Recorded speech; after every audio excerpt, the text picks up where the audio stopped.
This is a public service announcement sponsored by Just Blaze and the good folks at Rockefeller Records. Fellow Americans, it is with the utmost pride and sincerity that I present this recording as a living testament and recollection of history in the making during our generation. Allow me to reintroduce myself. My name is Ho, H to the OV. I used to move snowflakes by the OZ. I guess even back then you can call me CEO of the ROC. Ho, fresh out the frying pan into the fire. I be the music biz #1 supplier. Fly it in a piece of glue to protect us. Shoot at you actors like movie directors. This ain't a movie, dog.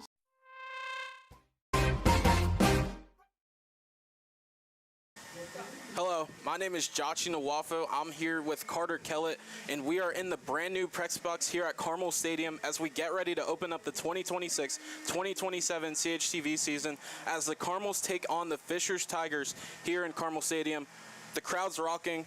Everyone's ready. Carter, let's get into it. Yeah, so getting right into it, the main storyline of today is going to be Carmel's QB battle. After the leave of Anthony Colner, the battles between senior Jackson Treadway and junior Chris Harris. So tell me about that.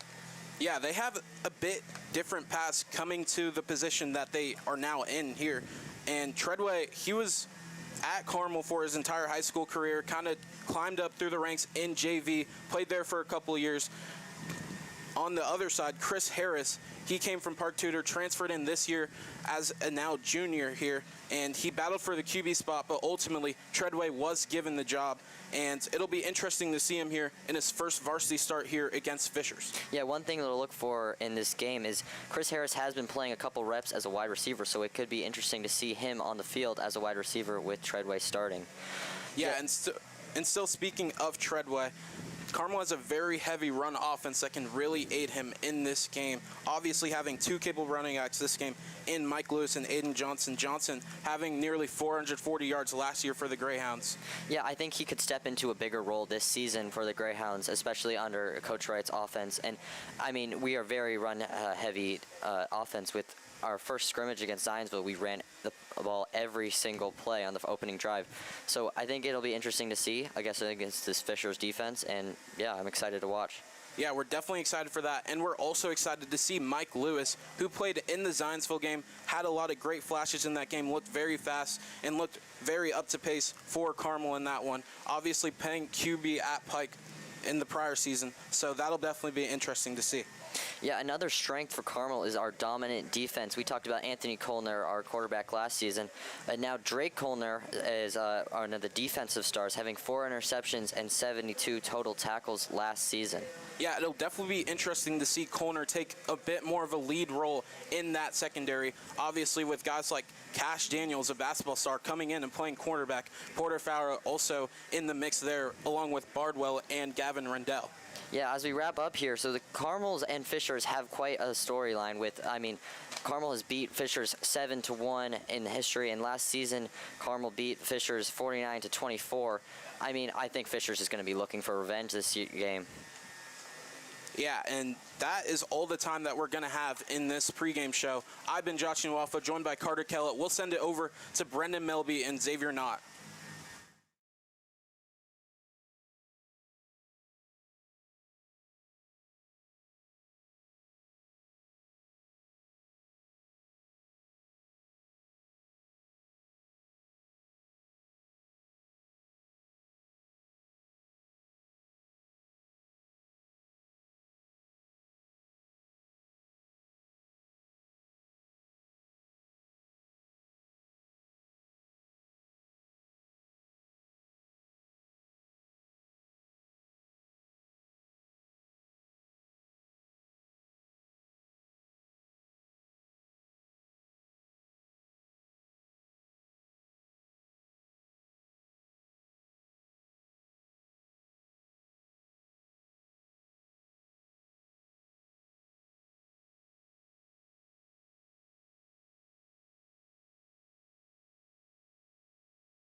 The wait is finally over and the kickoff is underway. The Carmel Greyhounds returning that one, and that is Carson Clark for the Greyhounds on the kick return there. But I am Brendan Melby alongside Xavier Knott. Xavier, sure isn't it good to be back? Yeah, it's great to be back, Brendan, and it's great to finally be in a press box and not down in that tent in the north end zone. The new press box that you guys caught a glimpse of during the pregame show from Jachike and Carter. It is absolutely incredible. A big upgrade since the tent on the field we had last year. So we are taking it all in right now as we see Jackson Treadway, the starting quarterback for the Carmel Greyhounds. Yeah, Treadway is taking over a big position from Anthony Colner, who was the Greyhound starter the last 3 years, who's now at Boston College. Treadway hands that ball off over to Aiden Johnson, but Fisher's good defense there, stopping him at the line of scrimmage, if not short of it.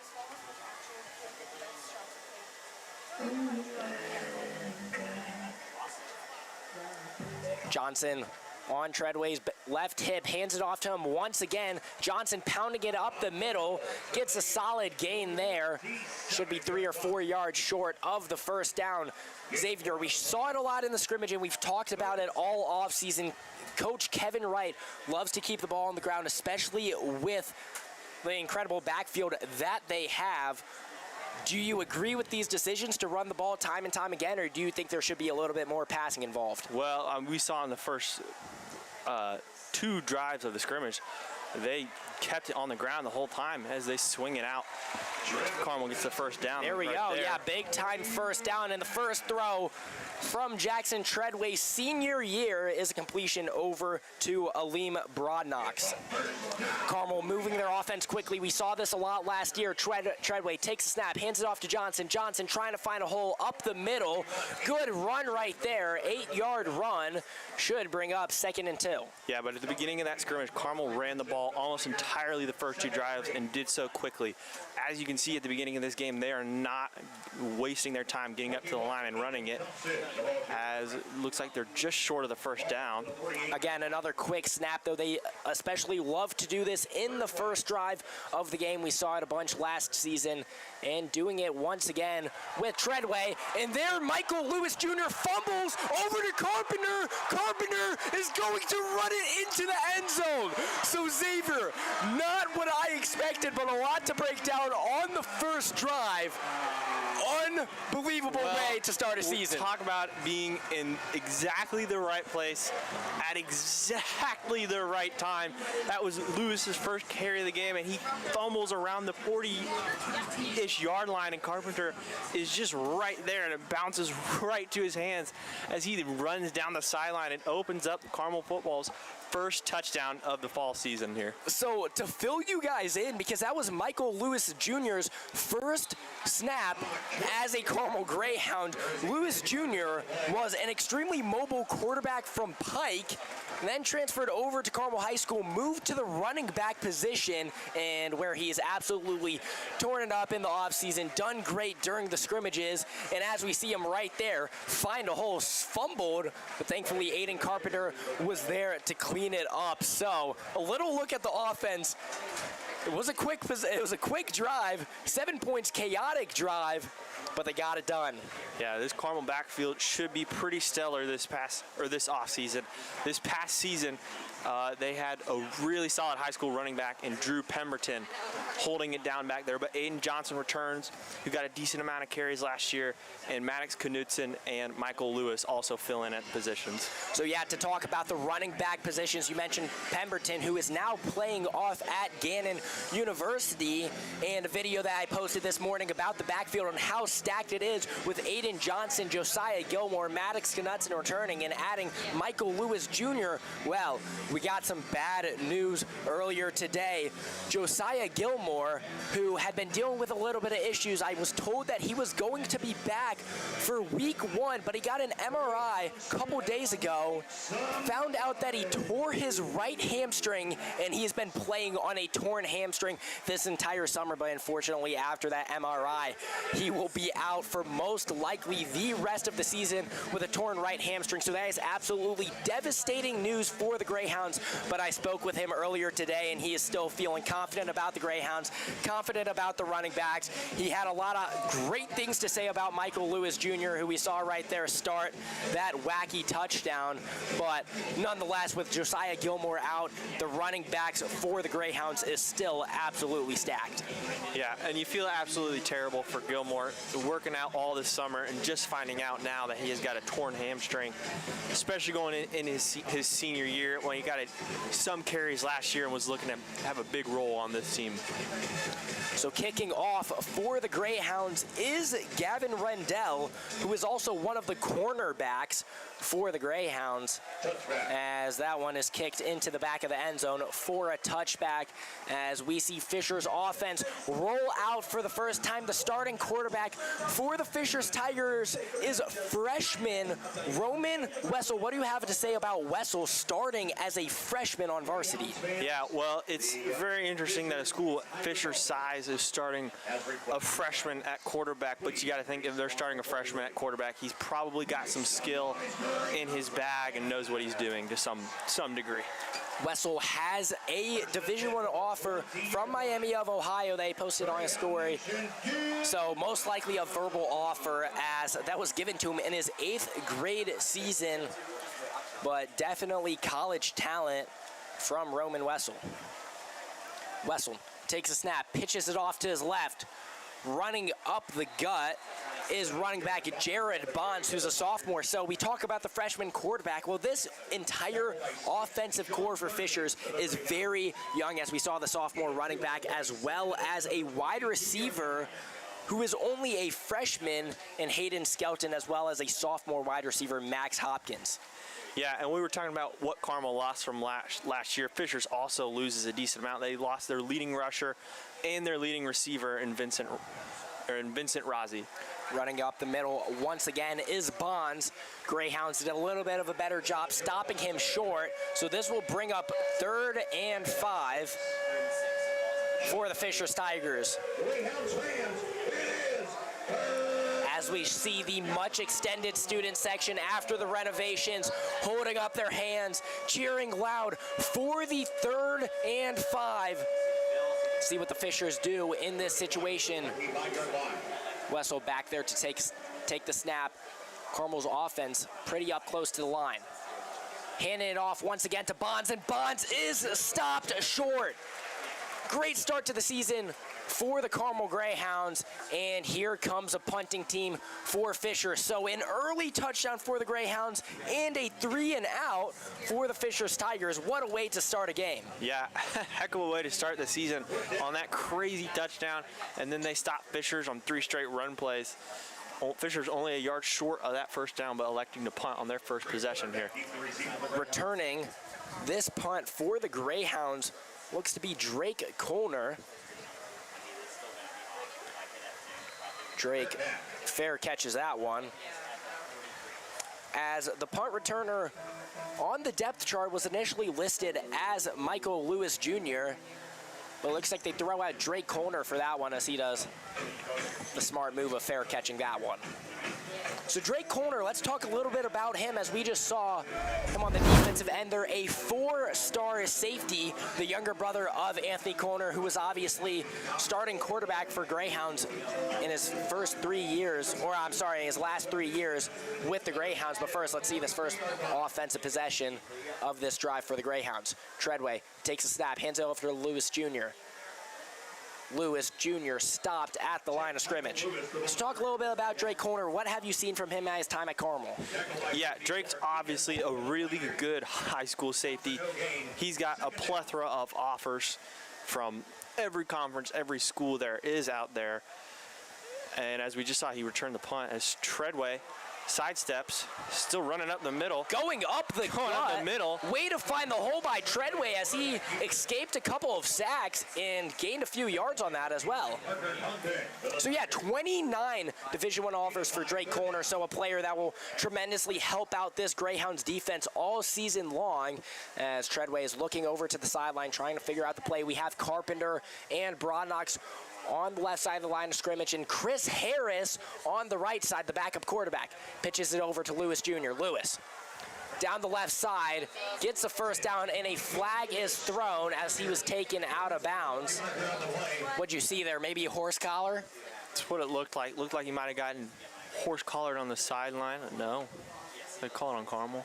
Oh, so Carmel's actually going to move back after that run.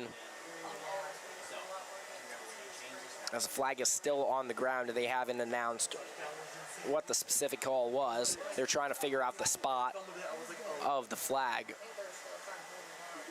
Holding on the offense. So this will redo second down. 10 yards from the spot of the foul.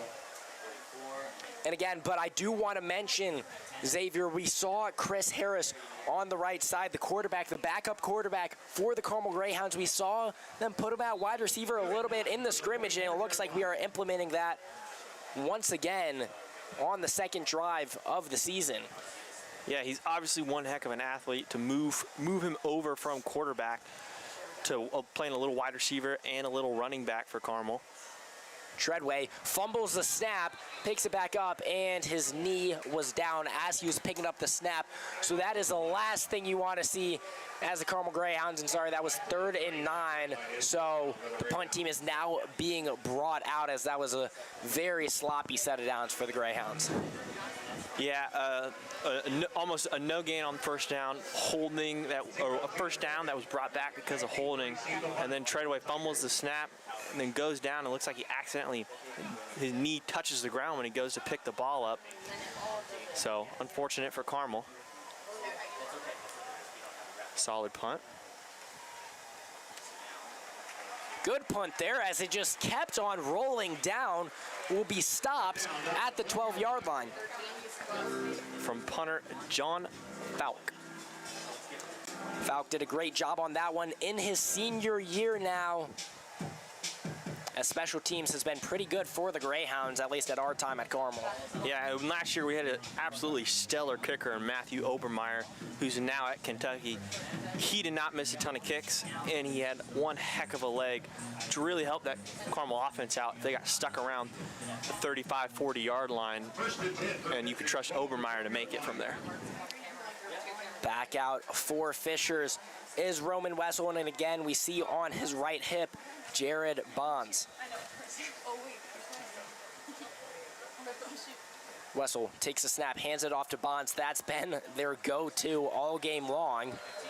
I believe it's only been runs to Bonds so far this entire game. Yeah, no passes through the air yet. Not really a ton through the air from either team yet. None from Fishers, and I think only one from Carmel so far. It's been a lot of the run game.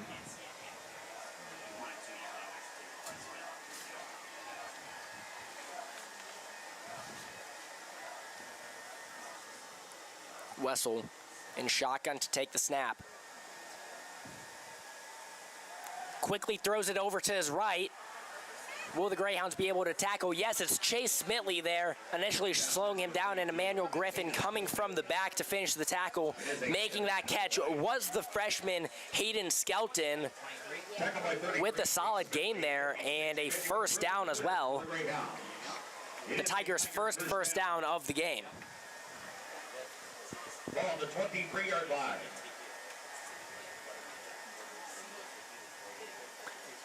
So again, we talk about these young wide receivers. There's a little bit of a freshman connection between Wessel and Skelton, as we saw right there, handing it off to Bonds. Bonds trying to push his way through a couple defenders.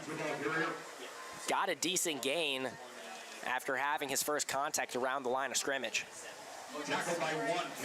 Bonds finally checking out for the first time. Coming in for him is the junior, Sam Hawkins Jr. Yeah, Fishers lost a lot of their rushing attack from last year. Leading rusher Ryan Dembelou obviously no longer on the team. So Bonds and Hawkins are stepping in. Wessel looking to throw. He launches it deep back, and a flag is thrown as the ref falls over. And it looks like the flag will be called on Dre Colner, the 4-star that we just talked about. Might have gotten a little too handsy as he keeps throwing his hands up in frustration. And it sure is.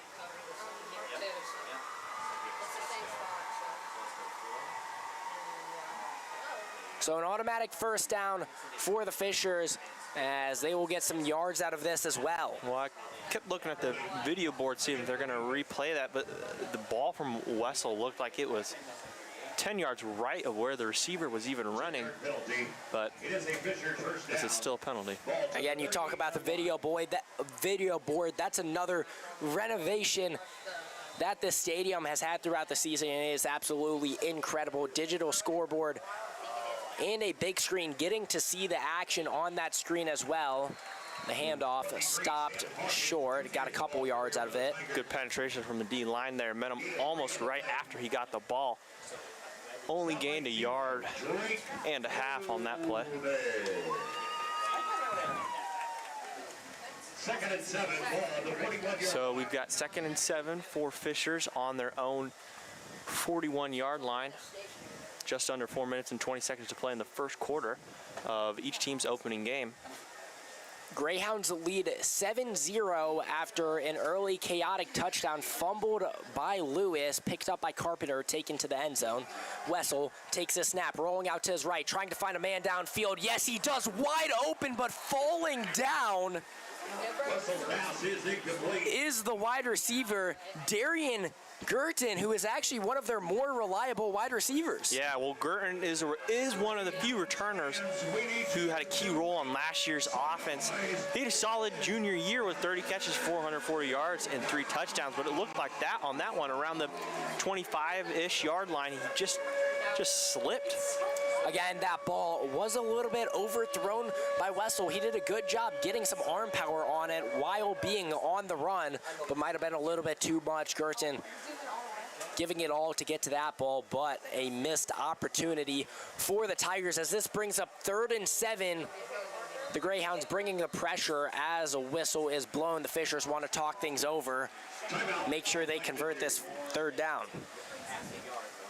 Yeah. Timeout called by Fishers head coach Kurt Funk, who is in his 7th year at the school. Kevin Wright, Carmel's head coach, also in his 7th total year as head coach here. Carmel 7-1 against Fishers all time, 3-1 under Coach Wright.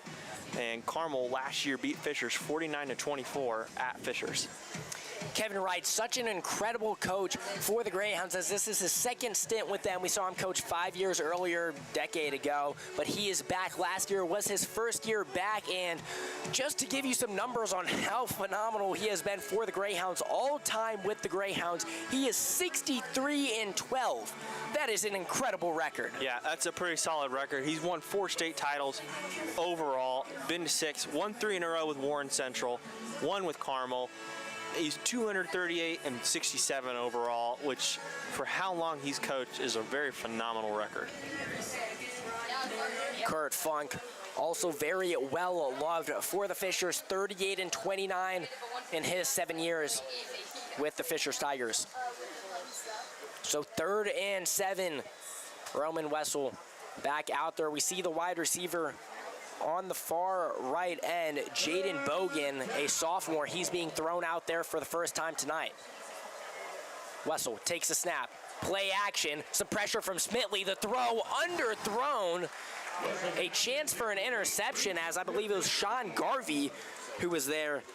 Almost got a hand on it, but nonetheless the ball was underthrown, and the punt team will come out for the Tigers. Yeah, that looked like it was Colton Reifit up in the middle there. Like he might have just jumped a little too early. The ball went through his hands. But that would have been a great start for Carmel, getting an interception right there. And a flag is out on the field. We see it at the 30-yard line. I'm unsure what this penalty may be. And a false start is called, so that will just help out the Greyhounds' position by a little bit more. The Tigers will move back 5 yards, so this will bring up 4th and 12 now, as they will still be punting the ball away.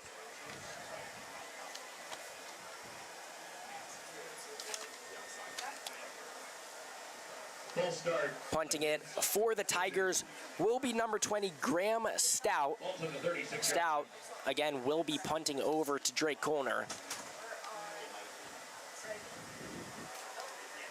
Colner gets under that one. He's going to try to return it. Corner moving his way down to left. Corner breaks a tackle. Corner helmet ripped off. Yeah, and he stands up, frustrated about that one. But honestly, he did a solid job of keeping his composure. Well, that's not the first time a Carmel player has been thrown to the ground. If you watch the far side of the field, already twice tonight, a couple Carmel and Fishers players have been on the ground sort of wrestling and pushing with each other. But this is the first one that we've really seen that's gotten out of hand so far.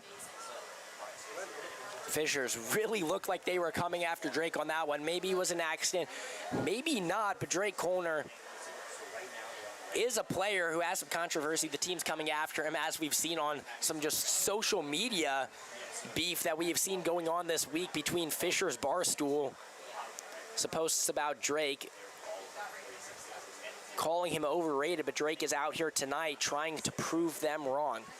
But again, Carmel gets the last laugh on that one because Drake gets up all right, and we are now down at Fishers' 36-yard line. So incredible field position. This is about where their line of scrimmage was. With Kollner's return and the face mask penalty added back on, about a yard further up than where Fishers actually punted the ball from. Treadway back out there. Wide receivers are Liam Bronox, Aiden Carpenter, and Chris Harris once again.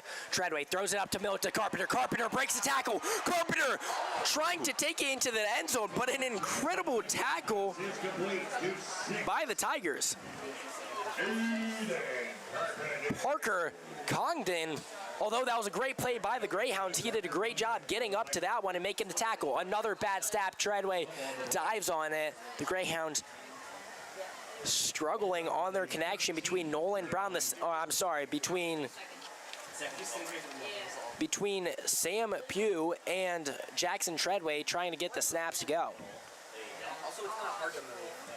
Just a mistake that you cannot have after having a big-time play, having first and goal, and then you have a snap lose 3 yards, and now you have second and goal from the 13-yard line. Just unacceptable. Treadway takes a snap, hands it over to Johnson. Johnson coming across the right end, taken down, and it is now going to bring up third and goal from quite far back.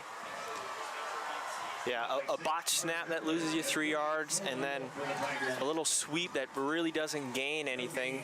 Might have lost at something. You really want to. We've got 3rd and 13 for Carmel. Taking their time on this one. Yeah, so a gain of nothing for Aiden Johnson as he is in the backfield once again. To the left is Carpenter on the far left. Aleem next up, and Chris Harris on the right, but a timeout is taken as this is a big-time third down. So unfortunate, Xavier. That is not the first time that we have seen a poor snap for the Greyhounds. Something that they have to clean up. Yeah, already 2-9, and we're still in the first quarter. And on that one, at least the ball got out of Treadway's hands, and he just jumped on it to make sure no one could get it. But on the first one, it just kind of bobbled in front of Treadway, and then he went down to pick it up, accidentally kneed when he picked it up. Mistakes that they have to clean up. Again, it is week 1, so we're going to see mistakes. But a standout player that I've not seen make a lot of mistakes is Aiden Carpenter, who scooped up Lewis's fumble earlier today, ran it in for a touchdown, and we saw him make the big-time catch on the first play of this drive. Yeah, well, and last year against Fishers, Carpenter only had 1 catch for 11 yards, and he's already highly surpassed that in this game with 1 catch and 1 fumble recovery for a touchdown. Treadway takes the snap. 3rd and 13. Will he convert it? He's going to try to run. Runs over to the sideline. A couple of late hits as well, but mostly with some blockers as Ryan Wilson, the tight end, was taken down out of bounds. But the Greyhounds stopped short, and a flag is out on the field as well. So that'll likely push the Greyhounds back even more. We'll wait to see what this penalty is, but again, Treadway was trying to find an open wide receiver, didn't see one, so just ran it for 5 yards out of bounds. Yeah, rolled to his left, nothing was there, ran a little, couldn't get any further, no need to get a hit there. especially still early in the game, early in the season, just run out of bounds. The Greyhounds. And a holding penalty is called against the Greyhounds. It's going to be declined from Fishers, though. So yeah, decline from Fishers, and the Greyhounds are bringing out their offense. Do you think they're actually going to go for this one? Well, we saw them. They were very aggressive on 4th down last year. Oh yeah, 4th and 9. Here we go. Treadway takes a snap. All or nothing for the Greyhounds as they give it to Johnson. Johnson finds his way down low, gets into the end zone. The Greyhounds convert a 4th and goal from the 9-yard line, and it's Aiden Johnson on the drop-off. Yeah, a nice little HB slip screen from Carmel there. That took some guts there. I mean, does Coach Kevin Wright have guts or what, yes, Xavier? I mean, they could have gone up 10-0.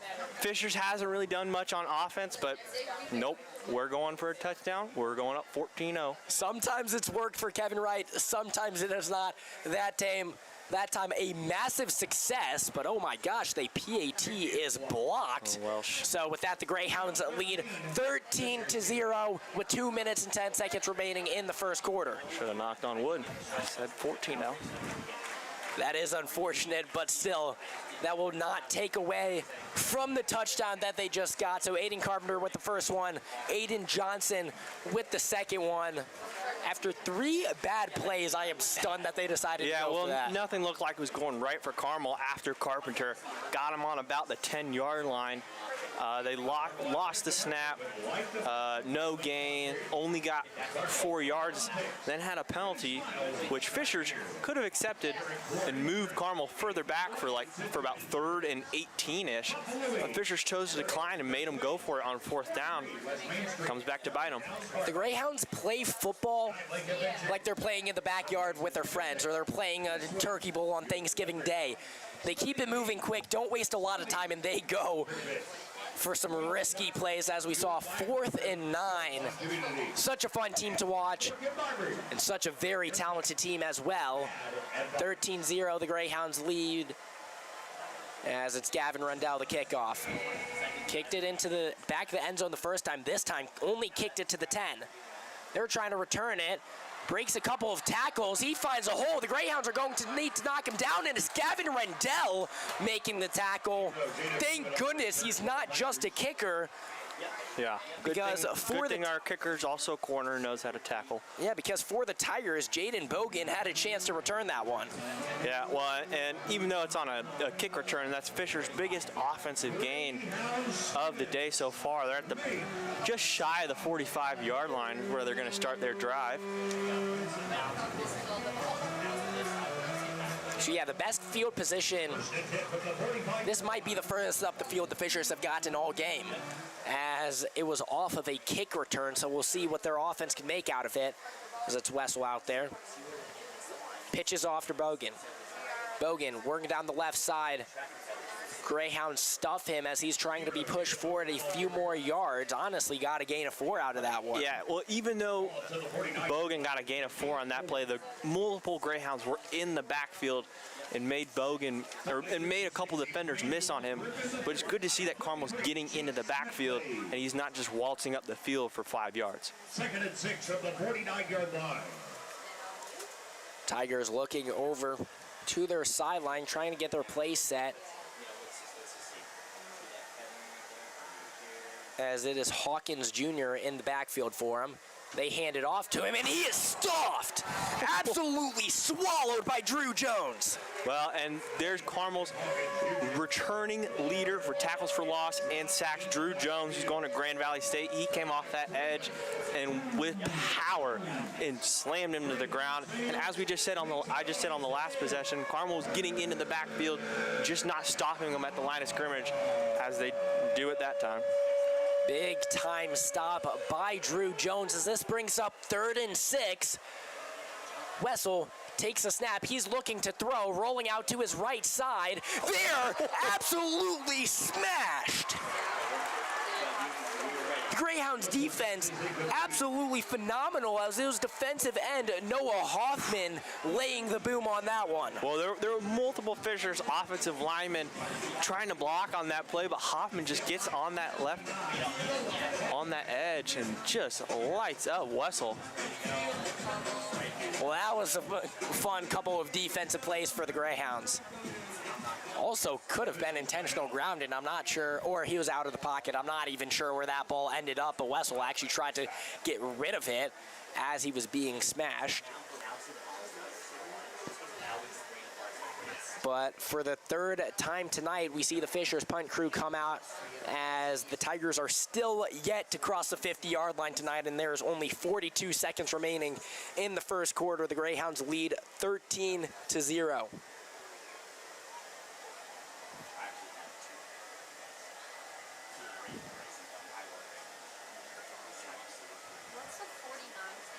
Drake Colner, the returner, standing around the 20-yard line.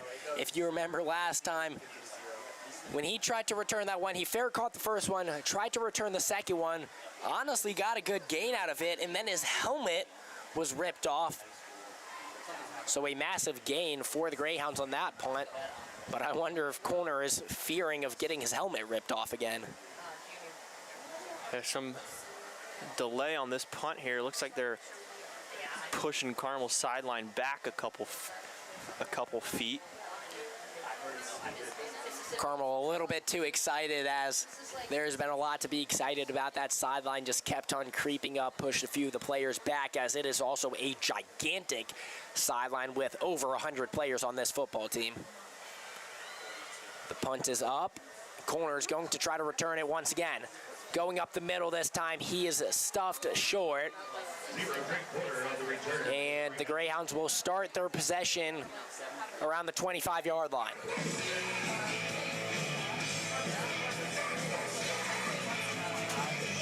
So the offense, we've seen some chaotic stuff. We've seen some bad snaps. We've seen some fumbles, but they are still up 13-0. What do they need to keep doing, and what would you like to see be done a little bit better for them? Well, I think they got to keep running the ball. They have had decent success running on the ground. Fisher stuffed them a couple times on a couple sweeps, but feeding Johnson down the middle, I think, is one of the keys. Treadway hands it off to Lewis. Lewis gets tackled by his feet and will be stopped at the 28-yard line as the clock is running down. Only 15 seconds left. Let's see if they get a snap off before the end of the first quarter. Treadway does. Hands it off to Lewis again. Lewis working his way up the middle, finds a hole, makes a night cuss over to the left, breaks a tackle, and is eventually taken down out of bounds. But not only did Lewis do a great job of attacking that hole, but he also had a nice cut over to the left. Shot through that gap, made a defender miss, forced a guy to make a chase down tackle on that left sideline. 3 seconds left in the first quarter. Treadway takes a snap, fakes a handoff, looking to throw. He's going to roll out, and he's going to keep this one. Over to the sideline, falling out of bounds is Jackson Treadway. And that was a great final 20 seconds for the Greyhounds' first quarter. Yeah, very interesting first quarter from Carmel. You saw multiple bad things, multiple botched snaps, a fumble that could have been horrendous, but luckily Aiden Carpenter, right place, right time, ran that to the house. A couple of penalties, but that slip screen to Johnson for the touchdown, and the run game looked good so far.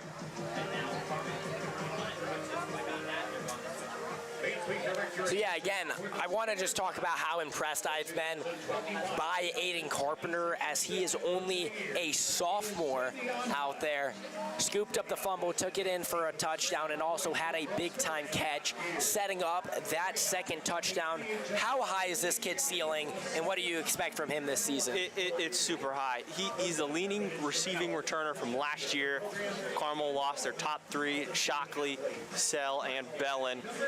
But that was Carpenter's freshman year, and as you can already see, he's having a solid game as a sophomore, and he still has 2 more years to go in his high school football career before he gets on to college. 2026, Jack Beecham, head coach of the year, is Shane Schmidt. Shane led the So the Greyhounds going back out there, keeping Jackson Treadway at that quarterback position, but we have seen the backup quarterback, Chris Harris, at wide receiver for most of this game, as he is an incredibly athletic kid, a very mobile quarterback, but can also play some wide receiver, as we have not seen him make a catch yet, but he is out there with no gloves. And he looks like he's having fun as he's moving around before they set their offense. Taking the snap is Treadway. Treadway looks off to the right, now looks downfield. Wide open is Aleem Broadnox. Broadnox makes a grab, taken down within the 5-yard line. What a grab and what a throw. Well, Treadway got the ball, pumped it out to the right to Carpenter, and then just waited for Broadnox to free up on that right side and threw him a great ball. Carmel has it at the 5-yard line. Up to Johnson, Oh, is he in there? Looks like he is stopped a centimeter short. Like he about a foot shy of the end zone. I don't know if you could fit a note card between the ball and the end zone, as Johnson is down, and this is the last thing the Greyhounds need after Gilmore has been ruled out for the season with a torn hamstring. Johnson is still down, and this does not look good. Sitting up, looks like a leg injury. See what it is. We have a couple of trainers out there, and again, the running back situation for the Greyhounds after Gilmore out with the torn hamstring, and now Johnson is down. The only other running backs that we have is Michael Lewis, who we have seen make a couple nice runs tonight, and then after that is Maddox Knudsen, the senior, who we have not seen in yet tonight. Johnson is limping his way off the field. Hopefully he is all right, but checking in for him is Michael Lewis, who joins huddle.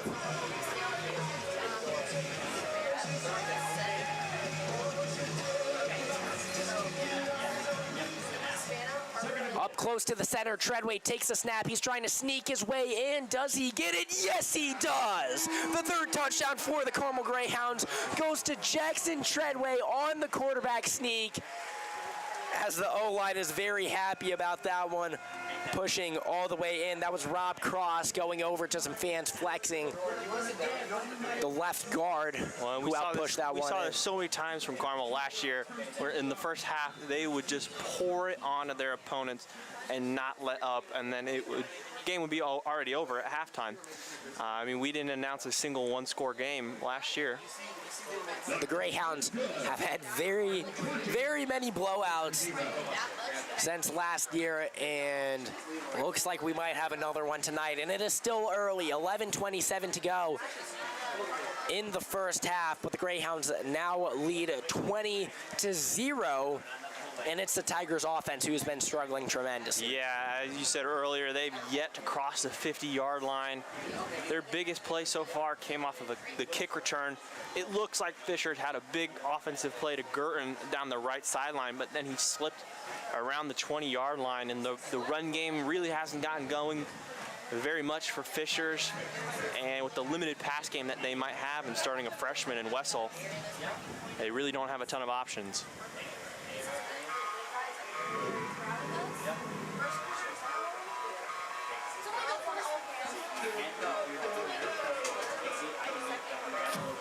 Kicking off for the Greyhounds is Gavin Rendell. Back there to return it for the Fishers is Jaden Bogan.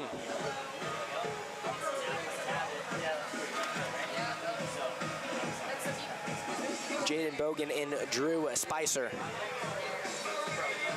Greyhounds swinging their arms as the kickoff is off into the middle of the end zone. Bogan lets that one go, and a touchback is taken for the Fishers Tigers. So again, let's see what the Tigers offense could get going against this Greyhounds defense, who has done a great job. I want to talk about the Greyhounds defense just a little bit, because it is interesting. They have lost several key players in Dane Bathurst, Isaac Nelson, Caden Bauer, Chase Jarrett, and that's just a few names I thrown out there. There were so many key defenders, senior defenders that they lost. So a lot of new guys out there, but they have done a very solid job tonight. Yeah, well, the good thing is, in a school as big as Carmel and with as many players as they have on their team, while they lose great talent every single year, there's always even more great talent on the sideline ready to go make a play out there. And this is the Carmel defense without Aiden Dickerson, who's still sidelined from his basketball injury back in March. Torn meniscus, he should be back by week 2. Wessel rolling out to the right, makes a throw over to the sideline as right on his tail was number 96, Akeem Shergill. And there's more Carmel pressure, forcing Wessel get out of the pocket, run to that right side, and just throw the ball away so he doesn't lose any yards. Yeah, smart decision to throw that one away by Wessel, but they need to get something going eventually. We've seen them run the ball many times tonight, but they haven't got the pass game going a whole lot. Wessel with Bonds on his right hip. Wessel takes a snap, pitches it over to Bonds. Bonds working his way down that right side, makes a spin move, and is taken down by the ankles. Drake Koner making the tackle and has some words to say after that, flexing all over after that vicious tackle.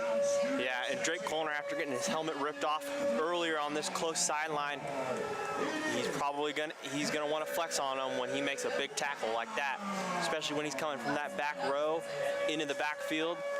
No gain for Fishers on the play. Third down, 3rd and 9 for the Fishers Tigers at the 21-yard line. Wessel takes a snap. He's looking to throw downfield. He launches one, and is it caught?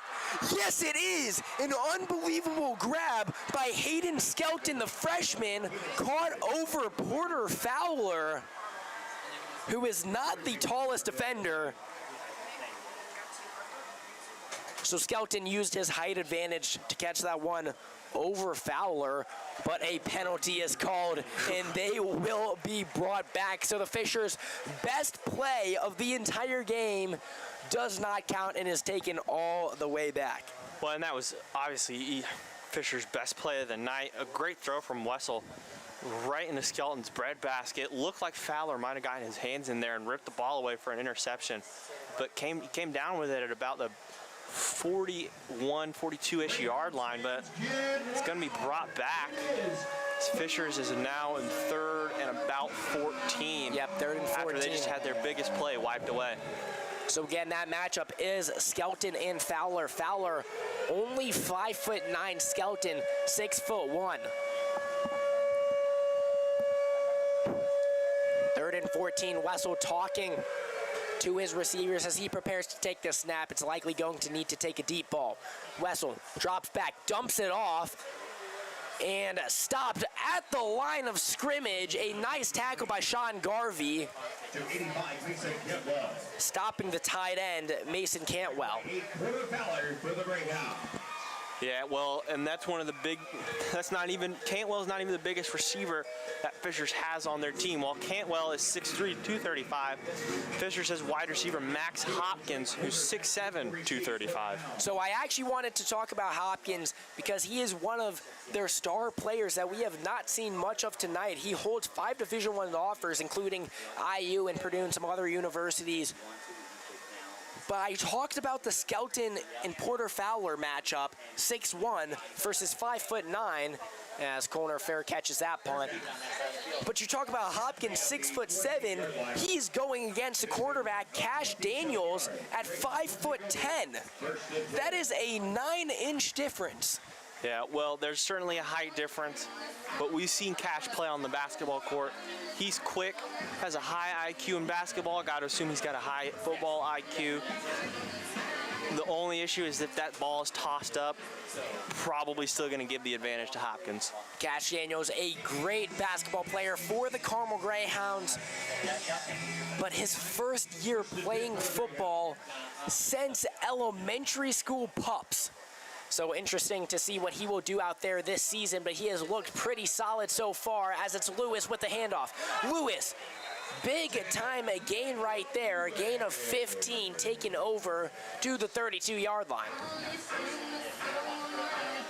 Looks like they'll stop him at the 34. Ball to the 34-yard line.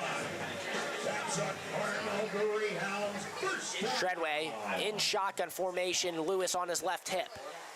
Treadway takes a snap, hands it off to Lewis. Once again, Lewis bounced around, grabbed at the ankle, staying up on his feet for as long as possible, but eventually taken down, this time at the 29-yard line. Yeah, well, Lewis isn't the world's biggest running back, only 5'10", 170, compared to Johnson, who's 6 foot 210, but he is shifty.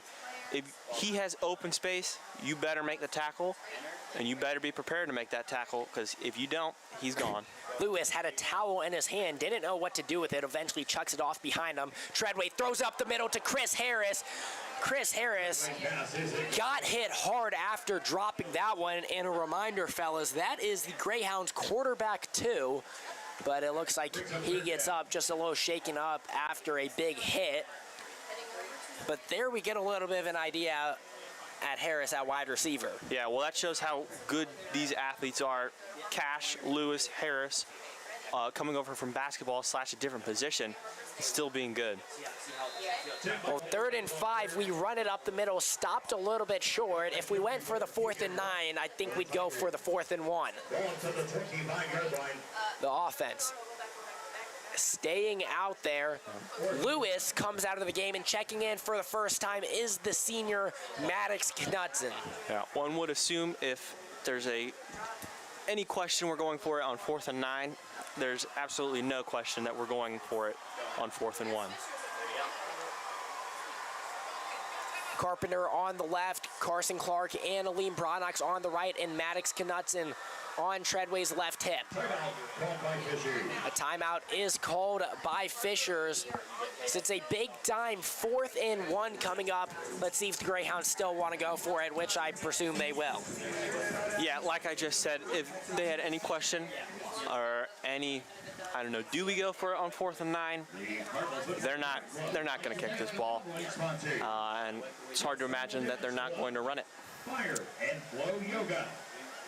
So again, if they bring out that same lineup, I want to talk about Maddox Knudsen, who's checking in for the first time. He tore his ACL going into his sophomore season, so he missed the entire sophomore year. Junior year, we saw him get a little bit of action in some blowouts. Maddox last year had 112 yards, 5.1 yards per carry, and 1 touchdown. But he's now sitting on the sideline for this play, and it is Lewis out there on Treadway's right hip. 4th and 1 on the 25-yard line. Treadway in shotgun formation, Clark and Bronox on the right, Carpenter on the left. Ryan Wilson as well at that tight end position on the right side of the line of scrimmage. Treadway looking over to the sideline. Play clock down to 5. Carmel got to get the snap off.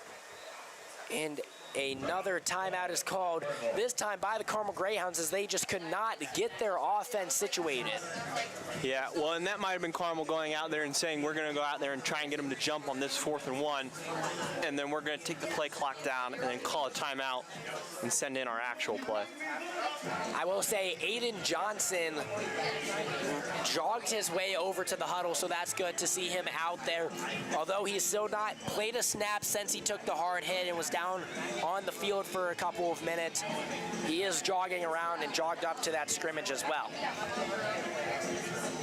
Back out there is the same lineup, and it appears it will be the same formation as well.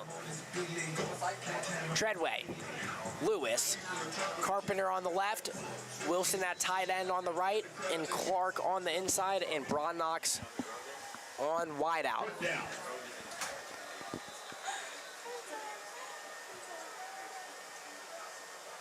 Treadway takes a snap, gives it over. Oh, no, Treadway keeps it. Certainly faked me as he faked the handoff over to Lewis, ran it over to the left side. It was almost untouched until he got the first down. Yeah, good ball fake from Treadway. Had you faked out. Hadn't looked like he had most of the Fishers defense faked out as they were still trying to tackle Lewis in that big pile. But Treadway got out to the left side where only a couple of Fishers were, but Carmel had numbers. Treadway takes the snap. This time actually hands it over to Lewis. Lewis, a couple nice jukes, but he did not get a whole lot out of it. It was fun until he was eventually wrapped up. He got the first 2 defenders, but then the third one was there, and a gain of nothing. And then Maddox Knott, the senior running back that I talked about, is now out there to actually play his first snap unless something happens again. Yeah, well, and Lewis still made the first 2 guys miss. It took a third defender coming in to get him to the ground. Treadway takes the snap, hands it over to Knutson. Knutson trying to find a hole, doesn't get a whole lot out of it, and is stopped at the line of scrimmage once again, so this will bring up 3rd and 9. Lewis back in for Knutson.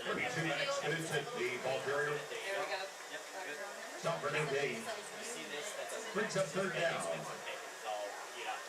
Treadway back there by himself. We see Lewis on that far right side lined up at wideout. So we have 5 receivers out there as Treadway throws it up to Broadnox. Over 3 defenders, he makes the grab. Aleem Broadnox gets the Greyhounds' 4th touchdown of tonight. That time a beautiful ball by Treadway and a catch by Broadnox with 3 defenders surrounding him. Yeah, well, as you've said multiple times already, there were 3 people right in that little 5x5 area of Broadnox. Treadway floated it into Broadnox where he didn't even have to make a contested catch. Just kind of falls right to him. And the extra point for the Greyhounds is up, and it is good. So the Greyhounds lead at 27-0. 7 minutes and 40 seconds remaining in the second quarter.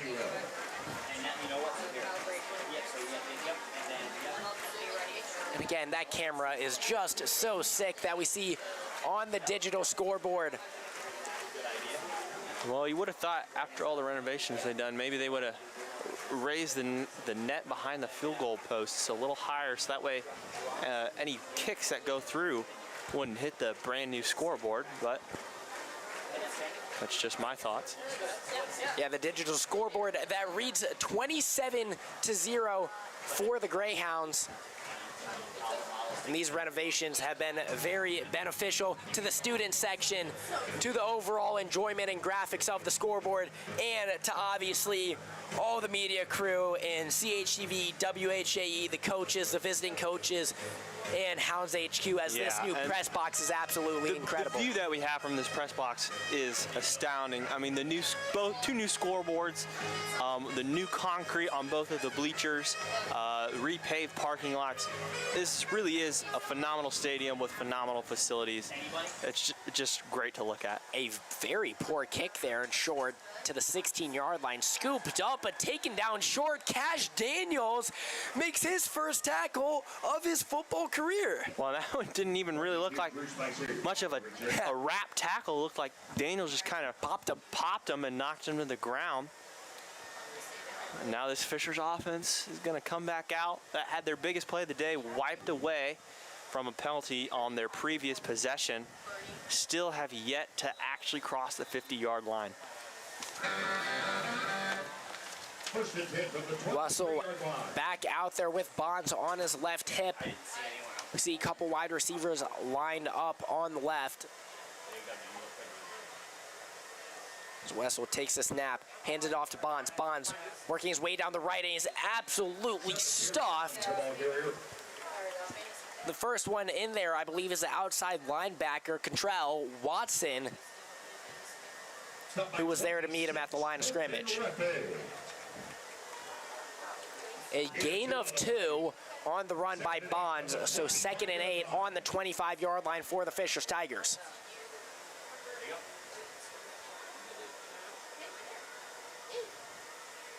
Wessel takes a snap. Over to the left, he makes a throw. Wrapped up by Corner. Corner seriously needs to tighten that helmet. Yeah, well, Fishers only had 1 blocker on the outside, so that left Corner free to come through. Knocked him to the ground. Not a huge tackle, but that helmet come off again. Now he's going to have to come off for this play. That catch was made by the freshman Skelton. Got a gain of 5 out of it. 3rd and 3 at the 30-yard line. Will the Tigers be able to convert a third down? They have struggled tremendously on the offensive end tonight. Wessel takes a snap, fakes a handoff, throws up the middle, and they convert the third down, get the first down, and eventually is wrapped up. Well, and that's big Max Hopkins right there, all 6'7" of them. It took a great tackle from Colton Reifert to pull him down. Hopkins has a size advantage over most people and certainly had it over Reifert there. I'm surprised they are not utilizing their wide receivers more. We saw in their biggest play that was actually taken back. It was just a throw-up ball that was caught by Skelton because, oh my gosh, Drew Jones. What a tackle after the ball was pitched back a little bit too casually. Drew Jones was untouched, getting past the line of scrimmage and made the tackle for a loss of 9 yards on a run. You know your play went wrong when you lose 9 yards on a run. Yeah, well, and Wessel kind of jumbled the snap right when he caught it, and then on the end around, he just flipped it to him, and boom, Jones was right there and knocked him to the ground. So again, that brings me back to what I was in the middle of talking about, is how they haven't been throwing the ball more. Wayne, with Skelton over Fowler, they have such a side advantage, especially over the small cornerbacks that the Greyhounds have, but they really haven't been throwing it up much. Wessel looking to throw, and then it's just the pressure. The pressure is just too much, as he never has time anytime they want to throw it. So the Greyhounds just playing absolute chess right now. Yeah, well, and like you said, Wessel has barely any time to throw. Carmel's beating that protection almost right away, or they certainly did on that last play, and they had 3 dudes chasing Wessel, and Wessel still, as he was throwing it away, almost threw it to 2 Carmel defenders in the area. 3rd and 19. The Greyhounds lead 27-0 with 5 minutes remaining in the first half. Fishers, this might be their last chance to put some points on the board before halftime. Wessel takes a snap, rolling out to the right. Makes a throw with Drew Jones on his tail, and he throws it out of bounds, but a flag is called. I was looking at the ball, but I believe Jones might have hit him a little bit. Yeah, like you said, Drew Jones on his tail. It looks like just hits Wessel late. It's going to be a 15-yard penalty. He looks a little bit hobbled as well, and although I missed the hit, I'm going to go ahead and say that was probably the right call because I was already looking all the way downfield after that ball was thrown. Jones just got a little bit too greedy as he was just right there before Wessel made the throw. So a flag is called, a 15-yard penalty, which is usually pretty tragic. But it was 3rd and 19, and it is an automatic first down. Got Fishers in 3rd and 19 there. And it's tough as Jones is trailing Wessel to look back and see that that ball's going out of bounds, but just really something you can't do when it's 3rd and 19, and you've seen that this Fishers offense really has not gotten anything going. Bonds with the run right there. The Tigers cross the 50-yard line for the first time tonight, Xavier. First time for everything. Let's see if they can make the most of it, as there is 4 minutes and 30 seconds remaining in the first half. The Greyhounds lead 27-0. The Tigers looking over at the sideline. But again, throwing the ball there just creates opportunity. Although he threw it away, he still got the, it was just a poor mistake by Drew Jones. And it greatly benefited the Tigers. Wessel, bad snap, a little bit of trickery here, and oh my goodness, Aleem Brodnock scoops it up. Well, I don't really know why. I'm sorry, Contrell. I don't really know why Fishers is trying that play again. I mean, that's almost the same exact play that they just ran about 5 plays ago, where they lost 9 yards on the tackle for loss from Drew Jones. And then they run kind of the same thing. And then Contrell is just there to scoop it up after the pitch is too high and it bounces off the running back's hands. So when you're down by so big, I don't mind throwing in a little bit of trickery, trying to get something going, but when you can't execute your snaps correctly, it might not be time for trick plays. Well, and it's 2nd and 4. You've finally gotten into the opponent's territory, and you just try the same, almost as Treadway loses this ball. Treadway's going to try to make something happen out of it, but no. Well, a sack for the Tigers, who eventually wrapped him up, was number 77, Dada Malik. 77, Malik. yeah, well, and it's very interesting because that's already the third botch snap that Treadway hasn't been able to handle that's resulted in over 15 yards of loss for Carmel so far. Treadway takes a snap, hands it over to Lewis.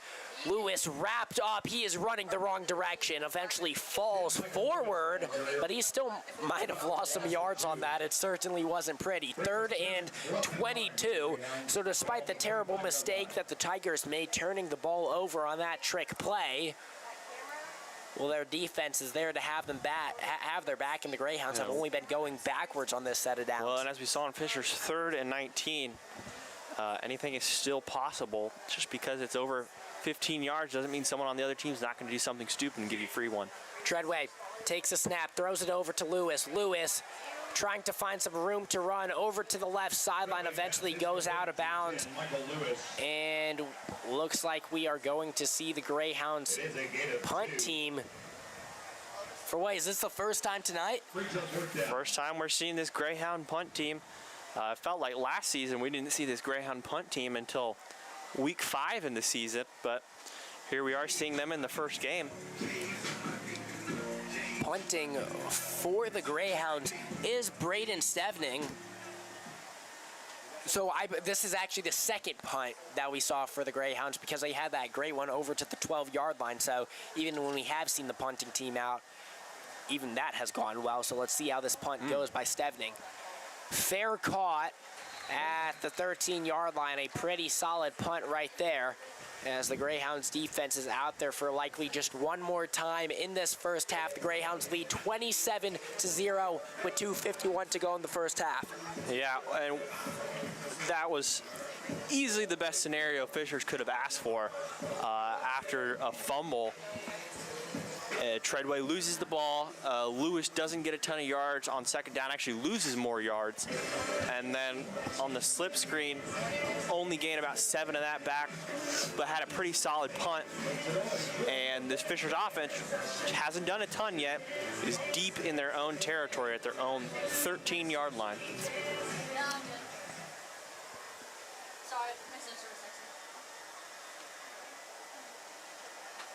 Wessel takes a snap, throws it over to Bonds, who was in motion. Bonds makes the catch, is wrapped up, but breaks a tackle by Garvey. Eventually taken down by Contrell, who also was the one who scooped up that turnover, scooped up their trick play, so he is having a good second quarter. That is number 4, Contrell Watson, the outside linebacker. Wessel takes a snap, hands it off to Bonds. Bonds working his way down the left side. Taken down, a mix of Porter Fowler and Chase Smitley share a tackle on that one, but Bonds got the 1 yard that he needed for the first down. First and 10 at the 26-yard line, 2 minutes and 5 seconds remaining, so. First and 10 from the 26-yard line. Fishers looking over to their sideline, trying to get the offense set as that clock just continues to tick, as we are now down to 1 minute and 45 seconds remaining. Wessel takes a snap. It looked like he was going to hand it over to Skelton, but a penalty is called, a false start on the Fishers. Emmanuel Griffin, the nose guard, gives it a little golf clap, as that pushes the Tigers back 5 yards. Will bring them to 1st and 15.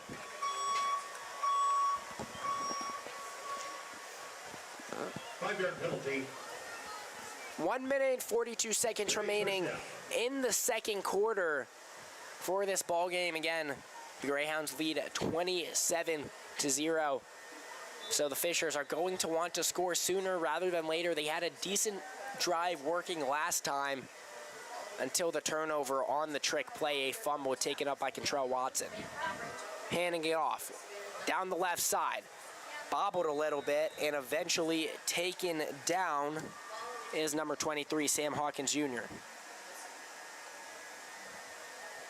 23, Sam Hawkins Jr. The ball was taken out of bounds. The clock stops. 1 minute and 35 seconds remaining. Well, we're going to see here if Fishers is going to be able to put any points on. They're going to get the ball after halftime, I believe, because Carmel received it first, if I'm not mistaken. Second and 5 from the 31-yard line. Hawkins Jr. on his right hip once again, moving down to the right side. Carmel brings some pressure, and the throw is up. It was a competition between the 5'10" cornerback Cash Daniels and the 6'7" wide receiver Max Hopkins. Daniels broke up that pass. Well, and like we said, Cash is super quick, but that ball from Wessel was still leaning more out of bounds, and Hopkins kind of had to turn, couldn't jump straight up to catch the ball. 3rd and 5, 1 minute and 29 seconds remaining in the second quarter. Wessel takes the snap. He's looking to throw. Looking over to Hopkins, throws it out of bounds on 3rd down. I am surprised by how often Wessel has just given up on the play. Well, and that's his back-to-back throws that Hopkins obviously height advantage on anyone, but throws it out of bounds and really doesn't even give him any chance to make a play on the ball and keep his feet in bounds. Again, with all the pressure that the Greyhounds D-line is giving him, I don't blame him for throwing it away here and there, but again, that's 6'7" versus 5'10". At some point, you'd expect him to give his wide receivers a little more of a chance. Corner catches that one. Looks like he threw up his hand a little bit, but no, a fair catch is not called, and he's going to try to return this one. His helmet came off for the 3rd time, Xavier. Someone get that man a chin strap. Yeah, equipment staff probably going to have to tighten that helmet a little more. Clearly last time they tightened it, didn't tighten it enough. This is 4-star, 29 Division I offer, brother of record holder Anthony Corner. We have Drake Corner, the best defender for the Carmel Greyhounds, and we can't get him a proper fitting helmet. He's going over to the tent, trying to tighten that again, or maybe just get a whole new helmet, as the defense is pretty fired up. As a nice tackle there on Lewis. But for the Greyhounds, they might just want to be conservative on this drive, run it down to halftime, as they have a 27-point lead with 50 seconds left remaining. Treadway bombs it downfield, wanted to give Broadnox a chance, but a little bit out of the reach, and an incomplete pass, so the clock stops at 50 seconds. Yeah, well, on that one, I know we have a much better view than Treadway got back there in that crowded pocket, but it looks like he might have had Carpenter open in the middle on that left hash, but chose to throw it to Broadnox. Threw it a little too far, though. Treadway takes the snap, looking to throw again, but no, he's going to scramble up the middle. Treadway had some room. Did he get the first down? Oh, they mark him half a yard short, so this will bring up 4th down. I honestly see no reason not to go for it. Well, and Carmel still has 1 timeout left, which they're going to like elect to use here. So a timeout is taken by the Carmel Greyhounds, stops the clock at 34 seconds left, and this brings up 4th and 1 at the Fishers' 46-yard line.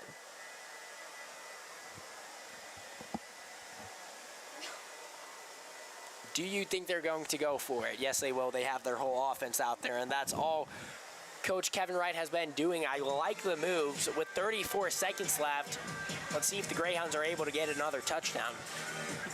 Yeah, well, and even though you're leaving Fishers, if you don't get this with 34 seconds on the clock, around the middle of the field with a timeout left, they really haven't done anything on offense that's going to make you scared and sit there and be like, I don't think I want to give the ball back to them. Get a chance, get the first down, get closer into field goal range, which, knowing this Carmel team, they're probably not even attempting to get into field goal range. They want to get into that blue end zone down there.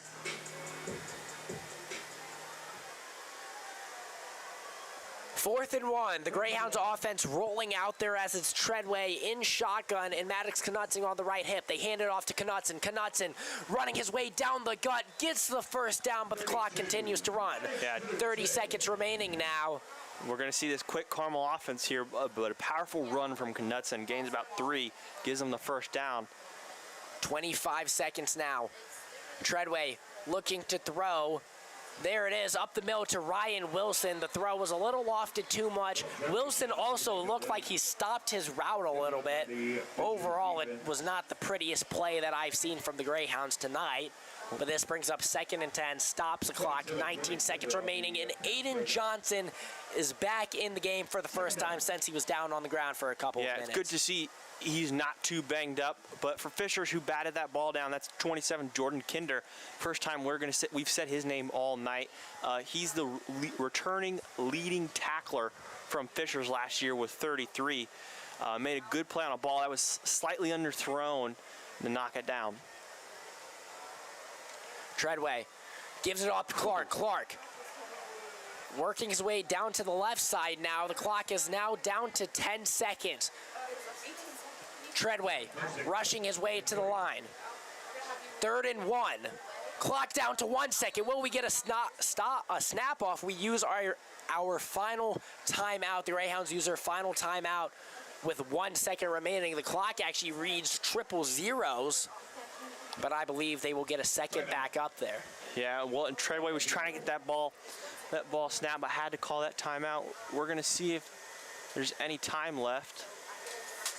Did they call it? And it looks like they're calling the half with no time left. So although that was not what the Greyhounds wanted on the last drive, the Greyhounds lead 27-0 after the first half. Are the Carmel Greyhounds back or what? Well, they were back last year after they went 9-2 after a 3-7 season. But they've looked good in this game, even better than they did last year against Fishers when they won 49-24. But no points from a solid Hamilton County contender in Fishers and scoring 27. Carmel still had a couple miscues, a couple of botched snaps, blocked extra point, roughing the passer on a 3rd and 19, and not getting that timeout off at the end of the half, and sending us into halftime. There's a couple things they need to clean up. Such a fun first half, and I'm so happy to be back on the broadcast. But to break down a little bit more about what we saw in the first half, we're going to pass it over to Carter Kellett and Jachike Nwafo for your halftime show. So I've been Brennan Melby alongside Xavier Knott for your first half coverage. Don't go anywhere. Stay tuned for the halftime show.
Welcome back.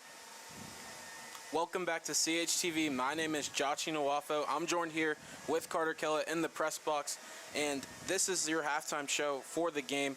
Carmel is up 27-0 against the Fishers Tigers. It's a blowout so far. And Carter, what are some of the key notes that you have? Well, let's start with the first drive of the game. On the third play, there was a bizarre series of events where Michael Lewis fumbled the ball, and then Aben Carpenter picked it up, sprinted to the end zone for the first touchdown. And, I mean, that's kind of been what has just been a deciding factor for the game. Fishers has been very sloppy, and yeah, I think that's been the tone for the game. Yeah, if there's been one play to symbolize the game so far, it is that one with Carpenter, the sophomore, getting into the end zone for his first varsity touchdown. And what a start it was for Carmel, and they didn't look back from there. They went on to score on their other opening drives in the game with guys like Treadway, Aiden Johnson, and Aleem Brodniks also getting into the end zone. Yeah, I want to say that Carmel's offense has been firing on all cylinders. We were looking forward to a heavy run-dominant offense for Carmel, and they've really been able to do everything with Aleem Brodnik having a couple big plays, as well as Michael Lewis and Aiden Johnson too. Yeah, it's been really out of the ordinary for Carmel, like you said. A couple of big plays in the air, not exactly what we're used to, but Carmel so far has been able to do anything that they wanted in this game. We expected some of that defensively, but offensively, not exactly what we expected. Yeah, I mean, on the opposite side, Fishers has not been getting what they want at all, especially on offense. They haven't been really able to throw the ball well at all, and their rushing game hasn't been that good either. And yeah, I mean, sloppy on both sides. Yeah, the only time they've been really able to generate some good plays in the offense was through the run game a couple of times, and a 10-yard pass to Max Hopkins over the middle. But other than that, it has just been tough sailing for the freshman QB Roman Wessel out there. He needs some help from the guys around him, whether it's his O-line or his receivers, to make some plays and get open for him. Yeah, I want to say one of the defining moments of this second quarter was when Drew Jones had a huge sack on the young Fishers quarterback. And, I mean, it has been a rough game for him. We expect it. He's a freshman coming into Carmel, huge stadium, first game. But still, Fishers is going to have to play a lot better than the rest of the season if they want to be competitive. Yeah, like you said, Fishers has been sloppy, but you mentioned Drew Jones. Him and other stars such as Drake Colner have really stepped up for Carmel here on this defensive side. Drake having a couple of big plays, making big tackles, and also returning some of the punts for Carmel. And also Drew Jones, like you said, having a multitude of plays where he's just blown it up in the backfield. Yeah, and again, on the offensive side of the ball, Carmel has also been very explosive. Aiden Carpenter with two big plays. He almost scored again in the second possession of the game right after his electric first fumble recovery. And Aleem Brodnik with two big catches, a touchdown on the second one.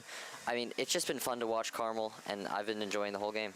One possible concern, though, for Carmel is that Aiden Johnson, after a run inside the 5 in the second quarter, went down with an injury and wasn't able to get back into the game up to this point.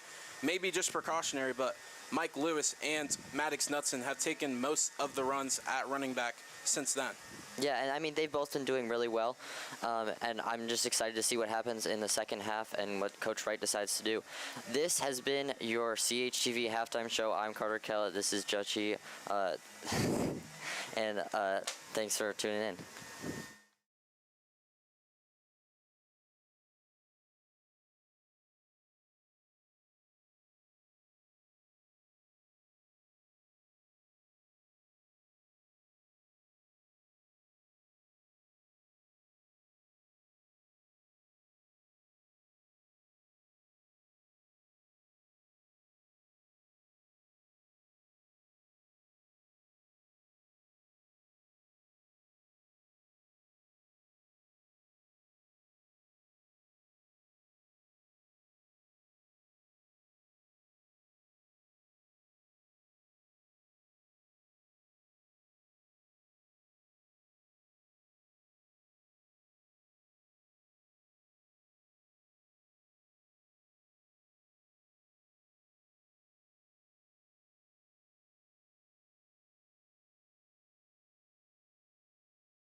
Here for the second half of what has been an incredible football game. The Carmel Greyhounds lead 27-0 over the Fishers Tigers. What have you seen so far in this game? Yeah, well, I wouldn't stretch on saying incredible. If you're a Carmel fan, you'd certainly say incredible. If you're a Fishers fan, I don't know if you would say incredible as the word. But Carmel has had some really good stuff. That defense has gotten into the backfield, multiple tackles for loss, a sack, really messing up that Fishers offense. Carmel's depth also helped working to their advantage, and then Carmel, like they did last year, is going up tempo, very fast, less than 10-ish seconds between plays. Yeah, it has been a whole lot of fun, but the fun is not over as there is still a whole other half to play.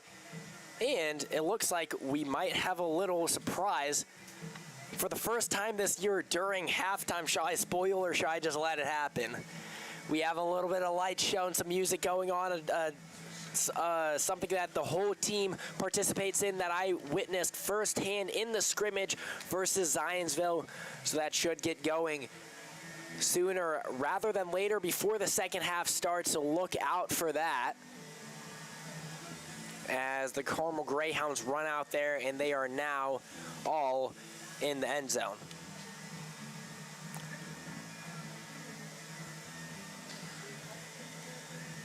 Still waiting on that light show, Brendan. Still waiting. The clock reads 50 seconds left. We'll see if they extend some time to that, which they typically have done in years past, a little fake us out a little bit. But I have loved what I've seen from the Greyhounds. Jackson Treadway has been the quarterback one after sitting behind Anthony Colner for 3 years. He's finally getting his opportunity to start at that quarterback one position. Yeah, he's done pretty well so far. Had a great pass to Broadnax in that back right corner of the end zone over 3 people. Gotten a couple first downs with his feet. But the only bad thing, a couple of bad reads, and then 3 snaps handling of the ball, which causes Carmel to lose yardage. Yeah, although it wasn't the best snaps, also Treadway got his hands on that, so it's going to be critical throughout the season for him to be able to corral those snaps, because although the Greyhounds are up 27-0 and this game is already almost over, there's going to be closer games this season, and there's going to need to be games where a play like that, where a drop snap could make or break the entire game. Yeah, well, and it might not count a ton against Fishers this week, but next week Carmel goes just up north to Westfield. Carmel and Westfield obviously have a rivalry. Went 1-1 last season. Carmel winning in week 2 of the regular season, but then Westfield got the best of them in their sectional championship. Westfield also finished as a state runner-up in 6A last year, so you know they're going to have a good team, and fumbling 3 snaps could cost them the game against a better team in Westfield. Both teams running over to the sideline. 2 minutes now left before the second half.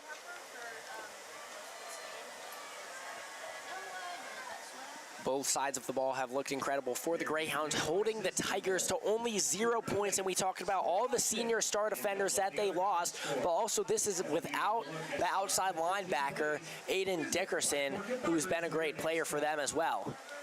Black Orchid Barbers, proud to support Carmel football. Looking for unforgettable experiences? Looks like we are approaching the light show, Xavier. I'm excited to see this for the first time for an actual varsity game, as it should start with about 1 minute left, and the clock reads 1:20. So I'm just like a kid before New Year's waiting for this to happen. I mean, you are excited for this light show. I hope I'm not disappointed, as the kicking team is already running out there. But still a packed sideline for the Greyhounds as well. Giving us false information, huh?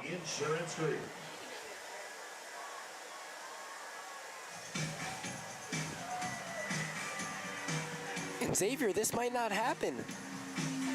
So what we saw in the scrimmage was the entire sideline right before the second half, and here it is. This time a different song in the scrimmage. They were jumping up and down, dancing to jump around. This time we have some Mr. Brightside going on. Let's take it all in.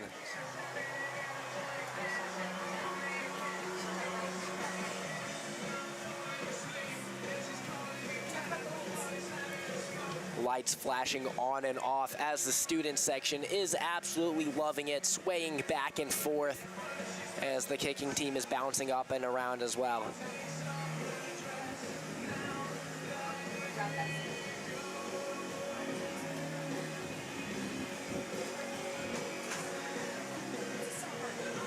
There's Fisher's return team out there as well as the lights continue to flash on and off. So a fun thing that the Greyhounds have added with their new lights, likely to become a tradition for Greyhounds football. But the second half is almost underway as Gavin Rendell is out there for the kickoff. Back there to return it for the Fishers is Bogan and Bonds. They let that ball go down into the end zone and will take another touchback.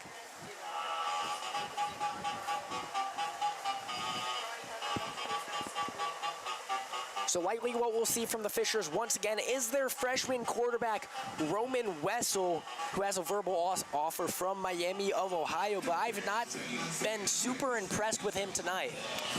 Well, and really the two-ish good throws he had, both didn't actually count. He had the one to Girton down our near sideline, one Girton trip, and then he had the other one to him on the far sideline, which got called back for a penalty. Wessel out there, Bonds on his left hip. The sophomore running back who has done a solid job for only his second year of high school.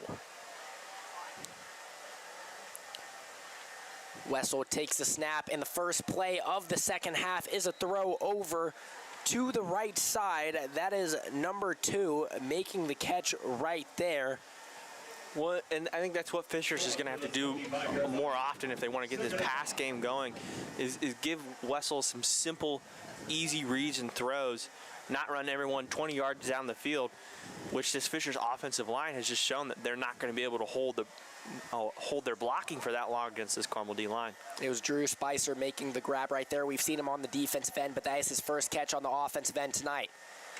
A catch over this time to Skelton, wrapped down, but he was able to get the first down. So 1st and 10 for the Tigers at the 31-yard line. It is a Tigers first down. As the second half is just underway. Tigers looking over to the sideline. Wessel gauges the play.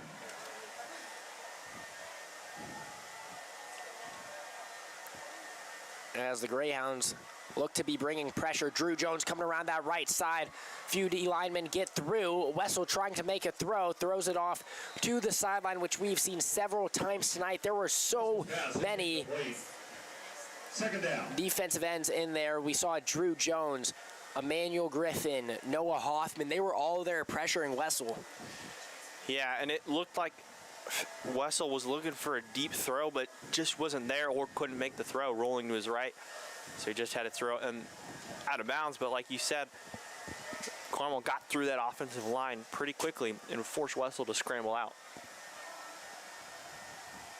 2nd and 10 now. Wessel takes the snap, throws it off to his right, and they were playing a little bit too much as it was Spicer and Fowler who were getting a little bit too handsy, and Spicer didn't even realize the ball was being thrown to him. Yeah, Spicer was too busy mixing it up with Fowler to realize the ball was even thrown to him. By the time he turned around to see that the ball came, it already hopped right to him. 3rd and 10 now for the Tigers at the 31-yard line. Wessler takes a snap, and he is gobbled up. Drew Jones and Emmanuel Griffin share a sack right there, as Drew Jones isn't happy about no flag as he was pushed after the play, but nonetheless, they made a terrific play on the defensive end, bring up 4th and 13, and the punting team is now out there for the Fishers Tigers. Yeah, and this Carmel D-line is just wearing out Fishers' O-line. The protection barely even held up there, not even for 5 seconds, and Wessel tried to go up the middle, but EG and Drew Jones right there to stop him. Whew. Yeah, almost got in there on that punt, but Corner is there to catch it. Man, he does not love fair catching those, as that's a risky move, as he was hit pretty hard as soon as he caught that ball. Well, yeah, and it looked like 2 Carmel players bumped into each other as they were both trying to block that punt. Good thing they didn't actually run into the punter. So Carmel heading out on the field to take their first possession of this second half with 10:39 to go. On the ball on their own 42-yard line. Again, we see Aiden Johnson back out there. Took a hard fall. He's been dealing with some shin splints throughout the seasons, just overall shin issues, so hopefully he is doing all right, as that is likely to be the problem that he was dealing with. Aleem on the motion, but they hand it off to Johnson. Johnson running down the right side. Johnson takes a hit, tries to push for that first down, and he got it. Good run there by Aiden Johnson to start the second half. Johnson certainly looked fine running on that one. Treadway faked the jet sweep to Brodnax and then handed it off to Johnson, who went out the right side, got the first down, gain of 11 on the play. Treadway fakes a handoff, I caught it that time, and so did the defense as well, as he was stopped behind the line of scrimmage, lost 1 on the fake handoff, trying to run it out to the left. Yeah, Treadway got out there, and there was just only 1 blocker trying to stop Spicer and number 48, Colin Wolf. 1 blocker is not enough to stop 2 guys coming at your quarterback. Treadway out there with Lewis on his right hip. Takes a snap, pitches it to Lewis. Lewis gets tripped up and then tackled. A major loss there. So 3rd and 14 likely coming up for the Greyhounds with 9:40 to go in the 3rd quarter. So it's 3rd and 13 is what they call it. Ball on the 46-yard line.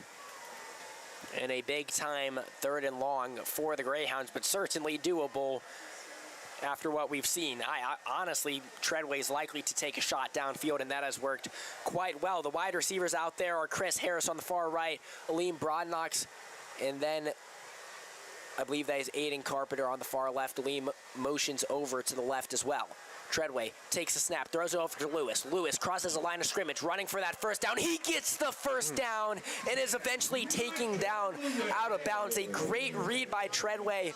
Saw Lewis on the dump off, had a lot of room. Lewis took the right angle as well, and it was just enough to get the first. Yeah, good throw from Treadway. Got it on Lewis's outside as he hands it off the ball back to Lewis. Penalty flag down on the field. It was a good throw from Treadway to lead Lewis on the outside. Number 6, Carter Hackworth, was a little behind Lewis and wasn't able to tackle him as the ball came to him, and just went up the sideline for a first down. The flag is still out on the field. The refs. Looks like it was on Fishers, but declined by Coach Wright. Yep, so the flag is declined.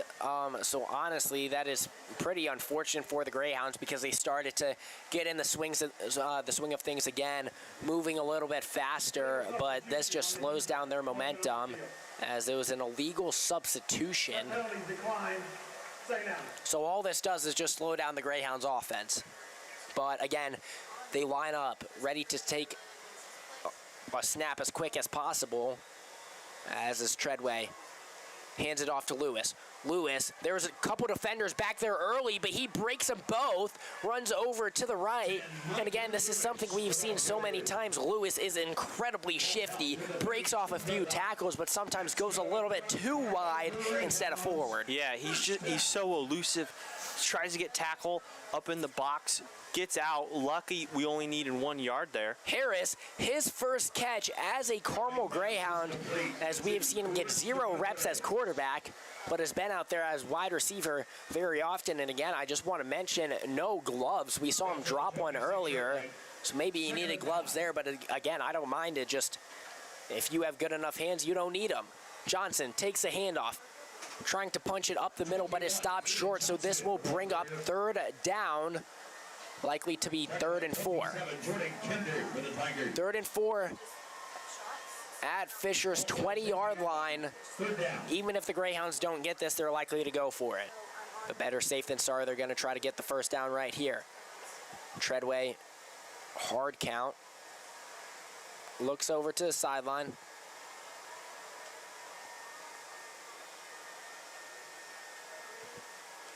Takes the snap, pitches it to Johnson. Johnson down the left side. Could he get the first? No, he is stopped a yard short. The offense getting back up, trying to get a quick snap back out there. Brodnock's on the right.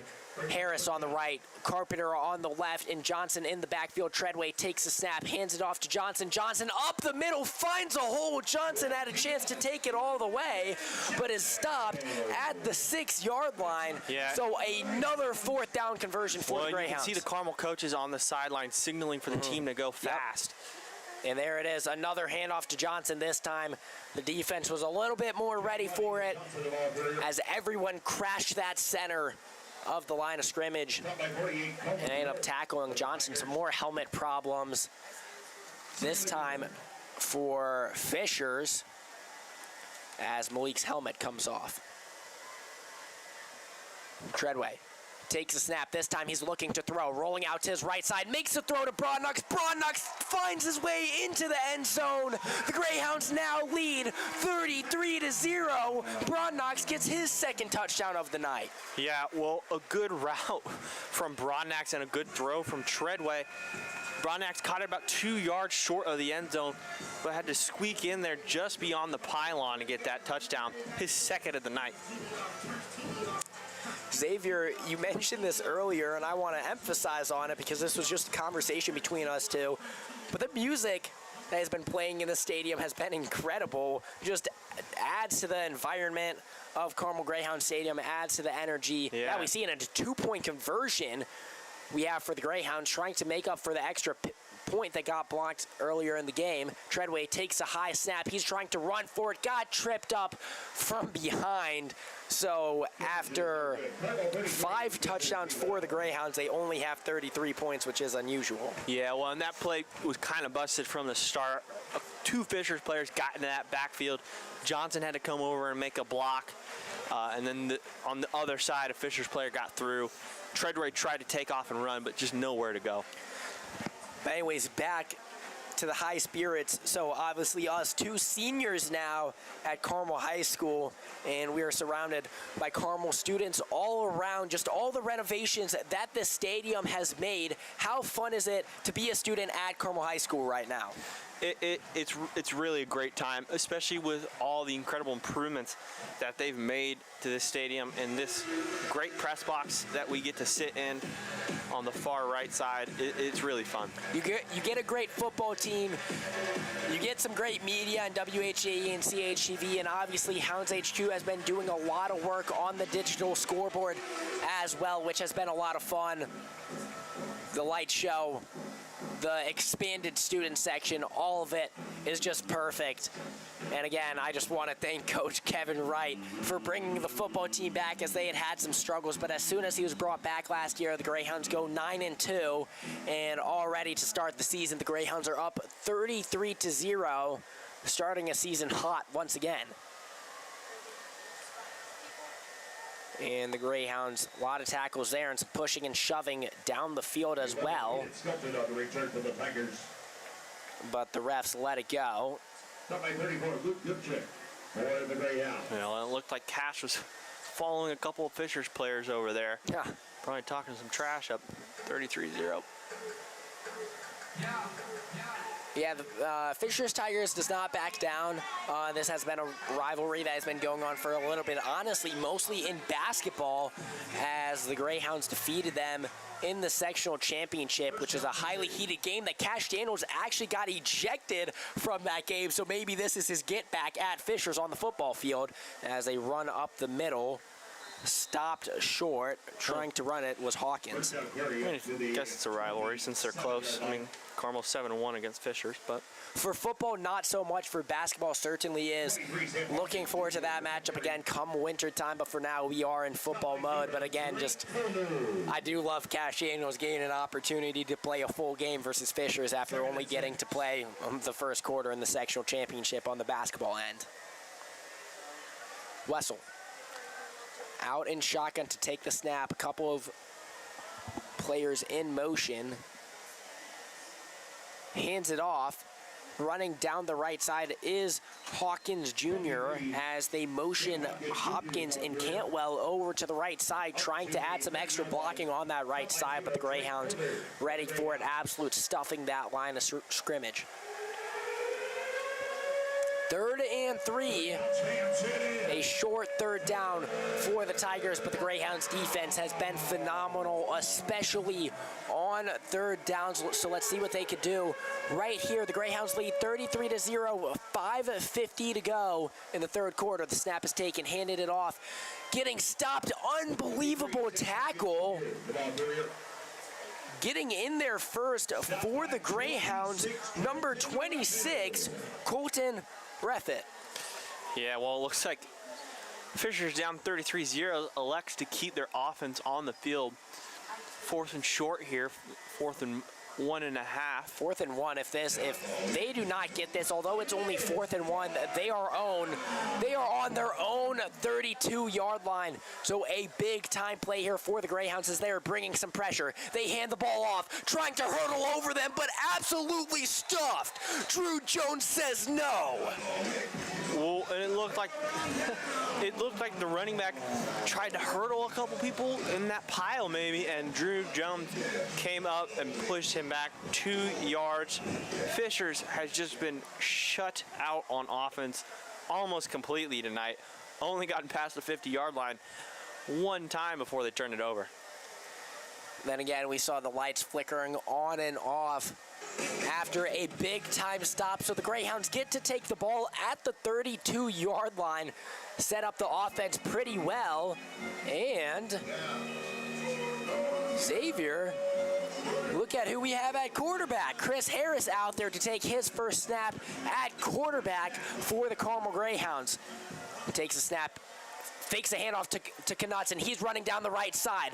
Look at how mobile he is as he runs into a cameraman on the Greyhound sideline. Yeah, well, 3 Fishers defenders were right there, but with his quickness, he's just able to get that edge and gain 8-ish yards on that play for Carmel.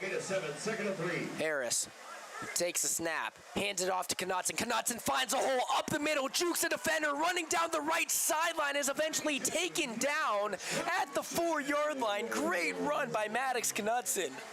Yeah, well, just put a little move on Fishers there, made Caleb Ferguson go inside, and then Knudsen went outside. Good run from him to get Carmel into the red zone. Harris takes a snap, hands it off to Knudsen again. Knudsen finds a hole, started to go left, cut up the middle, got the touchdown. Maddox Knudsen's 2nd touchdown in his high school career. Yeah, well, it's great for him. Tore his ACL his sophomore year, like you said earlier.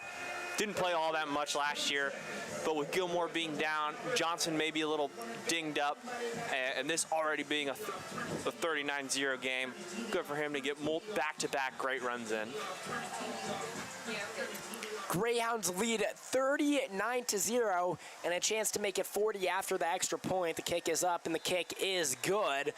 So 40-0, 4 minutes and 51 seconds remaining in the 3rd quarter. And yes, the Greyhounds had very, very many big wins last season, but this is to an extreme. The Greyhounds beat Fishers last year 49-24. The score is 40-0, Xavier. Are we in for another dominant season for the Greyhounds? Well, if they play like this, they certainly are. but their next 2 games are going to be much tougher than this Fishers team. They've got Westfield next week, and then returning for the first time in 5 years is the Copper Kettle rivalry against Center Grove, which will be here on September 4th. The Greyhounds just look so good right now, and it's lovely to see in a season opener, especially when you have so many changes made to the defense, who has shut out Fishers. But again, the offense looks great as well. Maddox Nuts in there, who just had a great offensive possession. We didn't see a whole lot of him last season. We didn't see a whole lot of Aiden Carpenter last season, not a lot of Aleem Brodnox, only when we were up big, and now we're even seeing the quarterback too, and Chris Harris get some action, and he shows off his legs. So it's just so great for all these guys to get the reps, to have such a big win, and just such a development in game as well. Well, and this school is so deep with talent and great players, and it's good for a lot of them that in a game like this that's 40-0, a lot of these players could start on tons of teams in the state of Indiana, but because they go to Carmel, they don't necessarily get to, but they're going to get to showcase what they've got in this game.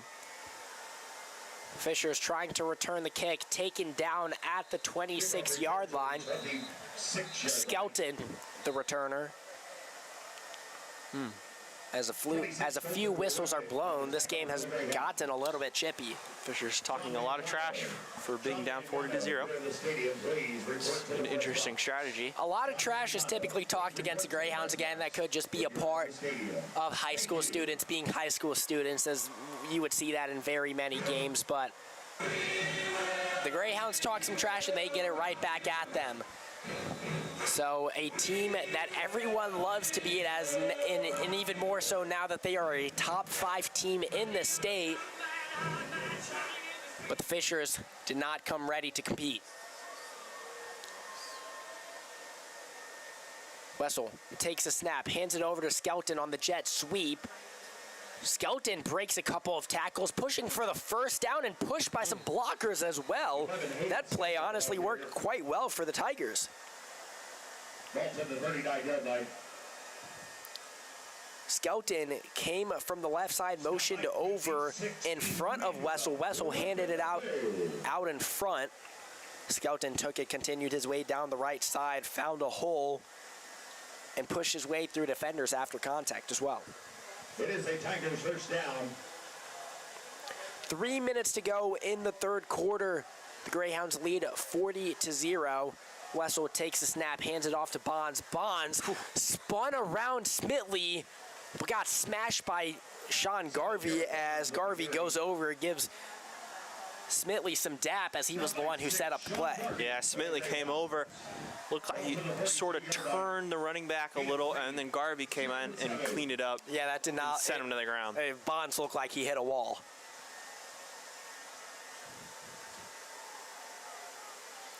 Bonds directly behind Wessel in the backfield. Fakes a handoff. Wessel rolling out to the right, instantly pressured and has to throw it away. Like, how do the Tigers just let this happen time and time again? Yeah, well, and that was instant pressure from Luke Demchak, who is seeing some of his first snaps of the night. Forced Wessel to throw that ball away right away. Couldn't get anything going. As Fishers is once again in 3rd and 7. Yeah, another 3rd and long for the Tigers. Let's see if they're able to convert it again. I'm surprised they have not thrown the ball, given their wide receivers a little bit more chances, but this time it's Wessel up the middle. A open tight end, Cantle, there to make the grab and get the first down. Yeah, well, only Cantwell's second catch of the night, I believe. But I feel like Fishers isn't giving Wessel enough easy stuff. They're forcing him into long developing plays, which this Carmel defensive line is just eating up. And their secondary is holding Fishers receivers and not letting them get open early enough in their route. Wessel takes a snap, hands it off, breaks a tackle, but Drake Corner is in there. The first one to touch him, making a nice tackle right there. Yeah, well, and once one Carmel player latches on to the back, the rest of the Carmel team is coming in and making sure that that tackle gets made, and there's zero chance of escape. That was Ryan O's first carry of the game for the Tigers, and he was met with a 4-star safety, Drake Colner, there to wrap him up. Wessel fakes a handoff. He's looking to throw deep down a field. Colner there to pop it out from, oh my goodness, what a hit. Colner there popped the ball out from Skelton, as Skelton had both hands on it until Colner laid the boom. Yeah, well, it's still pretty good coverage from Cash Daniels running with Skelton the whole time. Credit to Skelton to get his hands out there and get his fingers on the ball, but Colner just comes over from that left side and makes sure Skelton does not catch that ball. We are nearing the end of the third quarter here. Just under 15 seconds remain. 3rd and 8. The Tigers don't have to snap it if they don't want to.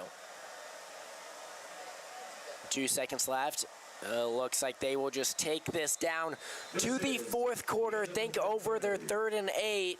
But the Carmel Greyhounds lead 40-0 versus the Fishers Tigers, a team that was ranked 8th in the state coming into tonight. Well, you know, you always got to wonder who ranks the rankers. Was Fishers a little overrated, or maybe Carmel a little slept on since they lost so much from last year? But like I said many times in this broadcast, Carmel has so much talent every single year. You really can never underestimate them, because you don't know who all they've got waiting on that sideline, who can go out there and make a ton of plays. So the Carmel Greyhounds, we saw very many blowouts last year, but in some close games, they did actually struggle. So for the close games that we see this season, I am curious how it goes for them, because we saw last year how the season tragically ended for the Greyhounds in the sectional championship versus Westfield. A trick play to win it for Westfield and just caught them off guard. A big mistake by the Greyhounds on the defensive end on that play.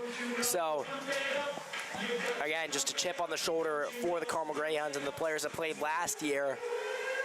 But they do have Westfield week 2 next Friday, so that's something to look forward to as well. Wessel back out there for the Tigers. Ryan O on his left hip. He has Cantwell and Hopkins motioning over to the right side. Fakes a handoff, makes a throw up the middle. Batted around, Smitley got a hand on it, a chance for an interception. The ball drops to the turf, but Smitley, a good job of deflecting the pass. Yeah, well, that ball came to Smitley, but he really wasn't looking or maybe anticipating the ball was going to get thrown right at him.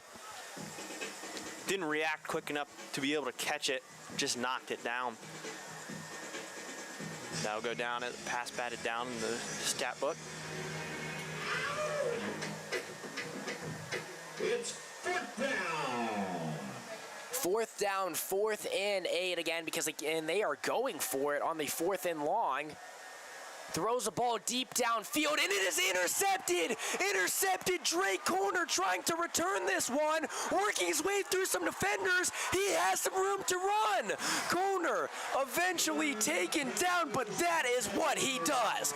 4-star Drake Colner getting all the laughs tonight. Well, and that Carmel pressure again came at Wessel and maybe forced him to throw the ball a little errantly. Wessel did not get enough under the ball, really underthrew it, and Drake just undercut that pass and took it about 35 yards further down the field, which sets Chris Harris up in Fisher's territory on Fisher's 42-yard line with 10 minutes and 30 seconds to go in this 4th quarter. Harris back there by himself. Takes the snap, fakes a handoff. He's running up the middle, cuts over to the left. Harris has some room to run down the left side, taken down in the sideline, running all the way down to the student section, gives them a little wave as well. To Chris Harris, the ball carrier. I want to mention in there for the Greyhounds, for the first time tonight, we actually see Sawyer Mumaw, who takes a carry there, who is the running back 5. And obviously with Josiah Gilmore out for the season, he is now the running back 4 that we will see in some blowout situations like tonight. Well, even though Carmel has some of their, looks like now their 3rd, 4th, and 5th strings in, they're still running up tempo and going fast. Just because they're up and have some of their backups in, they're not going to change who they are. They still want to play relatively quick. Number 38, Chase Stone for the Tigers. No gain, 3rd down. 3rd and 5 now for the Greyhounds. Harris back there by himself. Harris looking to throw. He does to Ryan Wilson, the tight end. The throw was a little bit low, but still hit him in both of his hands. Wilson drops a ball, and this brings up a 4th and 5. Well, and that was good escape from the pocket from Harris. When it started to collapse a little, might have been a tad underthrown as he was on the run. But still, great job that he was able to give Carmel at least a chance at getting the 1st down as they're going to go for it here. Harris takes a snap. He's looking to throw. 4th and 5. He makes a throw. The catch is made by Gavin Jones, running back 6 for the Carmel Greyhounds, and this just shows you how deep this Greyhounds roster is. Gavin Jones did have a rushing touchdown in the scrimmage versus Zionsville. So again, this team just runs so deep as it's Harris handing it off to Jones. Jones up the middle, taken down in the 5-yard line. Yeah, well, and we've rung this bell so many times tonight with Carmel's depth as they're bringing on a ton of new players here. But they have so much depth, so many good players that are getting a chance to get in, and which maybe, if Carmel doesn't blow anyone out the rest of the year, could be the only snaps they get. 2nd and 4. Harris takes the snap, hands it off to Jones. Jones forces his way into the end zone, extends the lead 46-0. The Carmel Greyhounds are unstoppable. If they're going to blow a team out, they are going to do it right. Well, and another powerful run for a touchdown, similar to Knutsen's that he had in the opposite end zone. Jones got the ball. Defender came on him, and he just drove those legs into the end zone. Just ran through the defender and put him on the ground. Xavier, let me remind you that is running back 6 for the Carmel Greyhounds, and he is so good. He is a running back 2 or 3 on any other high school, but not at Carmel, Indiana, with, in my opinion, has to be one of the best backfields in the state, if not the best. A low extra kick, but it went through the posts, and it is good. 47-0, the Carmel Greyhounds lead with 7 minutes and 11 seconds remaining. Well, this has been a pretty incredible first game showing from Carmel, especially just learning that, and this is Carmel without Gilmore, without Dickerson, who are 2 key players on this team, but they are still so talented, so good, and Kevin Wright has really done a phenomenal job at turning this program around from where it was when he took over. It's incredible, and it's just so good for the school. Carmel Athletics have been at an absolute peak. As we saw 2025-2026 school year, the Carmel Greyhounds were the Max Cup champion, or Max Preps Cup champions, which is through all athletics. So essentially, the Carmel Greyhounds have the best athletic program in the entire nation, according to that Max Preps Cup. Yeah, well, and Carmel won 8 state titles across all sports: boys soccer, boys lacrosse, I believe girls track won it, and again, just to name a few. And again, there's just so many, obviously, swimming and diving for boys and girls who have done it time and time again. The girls swim team is another level good. I think they're at what, 41 state titles in a row. Crazy. But again, that's not even to mention the girls soccer team runner-up in the state championships. The Carmel High School football team had a historical year, but they lost in the sectional championship. The basketball team looked great with Cash Daniels coming in. And again, that's not even a state championship. So Carmel Athletics just look so great. And we're seeing them start things off with the football team here. The Carmel girls soccer team as well, also undefeated with a 9-0 win versus Ben Davis. So there's a little bit of a taste of what else is going on in Carmel Athletics. But right now, back to Carmel Greyhounds Stadium. The Greyhounds lead 47-0 with 6 minutes and 30 seconds remaining in the fourth quarter.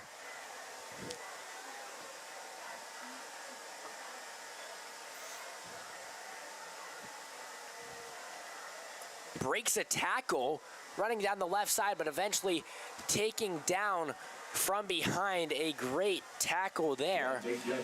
Yeah, well, and this game is going, these final 6 minutes are going to go by fast as Carmel, or Fishers is in the mercy rule right now. Carmel's up by more than 35 in the second half, so the clock will not stop unless the timeout is called in this final 6 minutes. Wessel takes the snap, hands it off, and I apologize.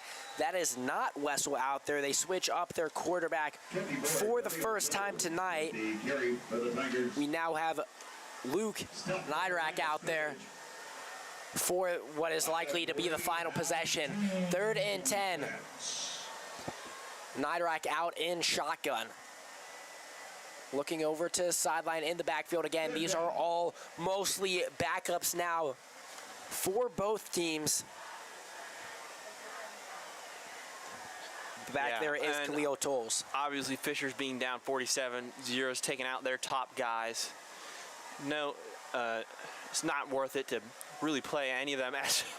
Nydrack almost throws an interception. That ball was tipped by Carmel, number 17. And before it was tipped, it still looked a little wonky, as wasn't the tightest spiral on that one. So good job getting a hand on it. Was Evan Bardwell, who is also a member of the boys lacrosse team. He's coming around for the Carmel Greyhounds at that cornerback 3 or 4 spot. As the Greyhounds are forcing Fishers into another punt tonight. Again, they had a chance to get in there, but they let it go.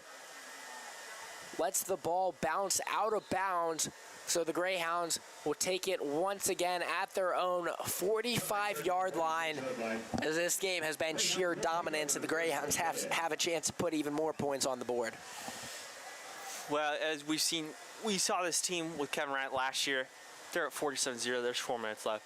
Clock still runs as well. If they get a chance to score, we know they're going to score. Yep. They're not just going to sit. They're not going to sit there and play dead and walk out and say good game. They still want to score points. And that's why I talked about after the last touchdown, if they're going to win or if they're going to dominate, they're going to dominate right, as we see some big-time backups out there now. We now see the quarterback 3 out there, A.J. Lynn, the sophomore. See what he has. Moving out to the left side, he is quick on his feet, punching it up the gut, stopped just shy of the first down. The clock down to 3:20 now. Looking over to the sideline, it's Lynn. Jones in the backfield.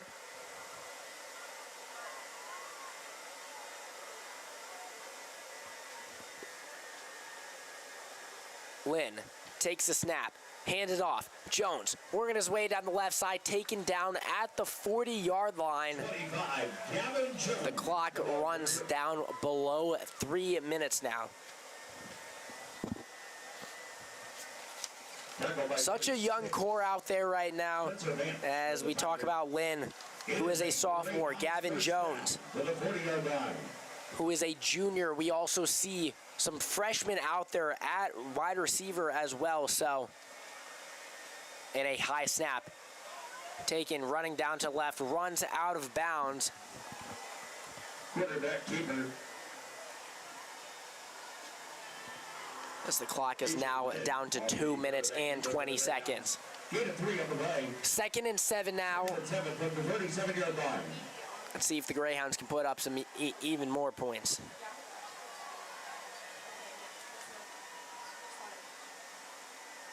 Lynn takes a high snap, hands it off to Gavin Jones. Gavin Jones, just shy of the first down, will bring up 3rd down, 3rd and short, with 1:55 to go.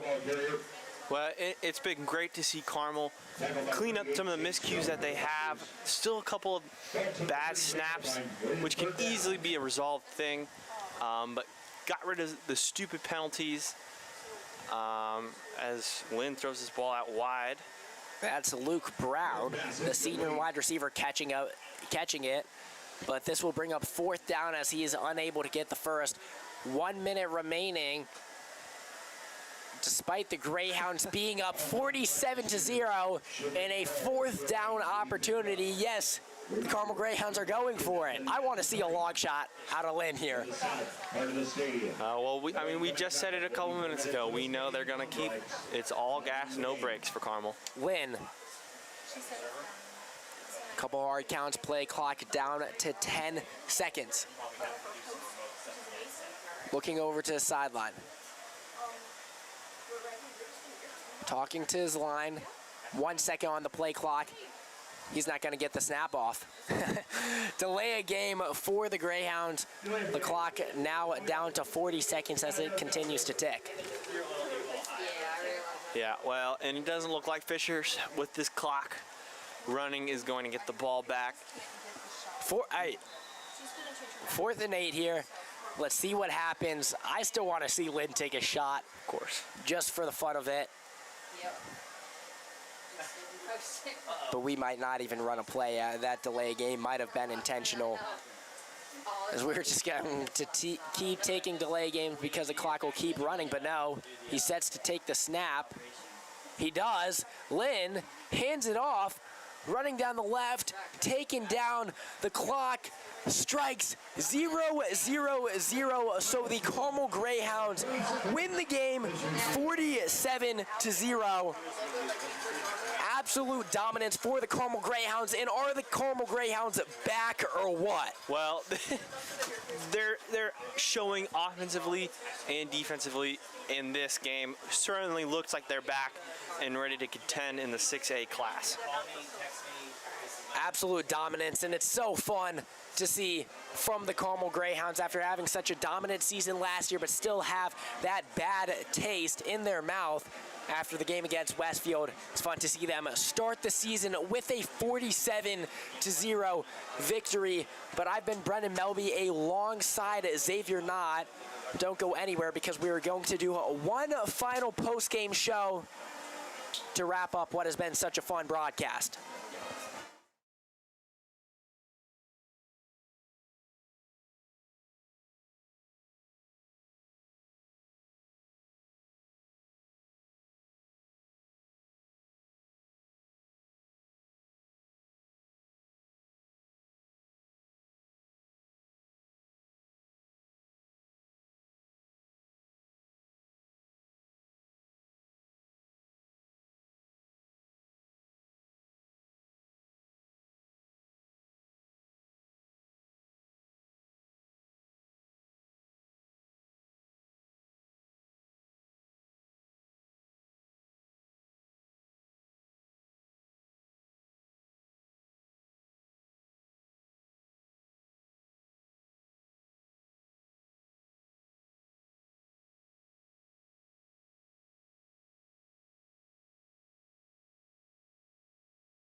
I'm Brendan Melby here now alongside Jachike Nwafo for the post-game show. Unfortunately, we lost Carter Kellett as he is a member of the cross-country team, so we talk about Carmel Athletics and how dominant they are. Carter is a member of that, so unfortunately, he had to leave the broadcast. But Jachike, I'm here with you to talk about the post-game because that was such a fun game and such a fun second half.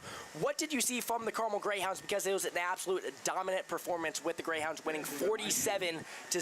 Yeah, that is the right word to use, Brendan. Dominant.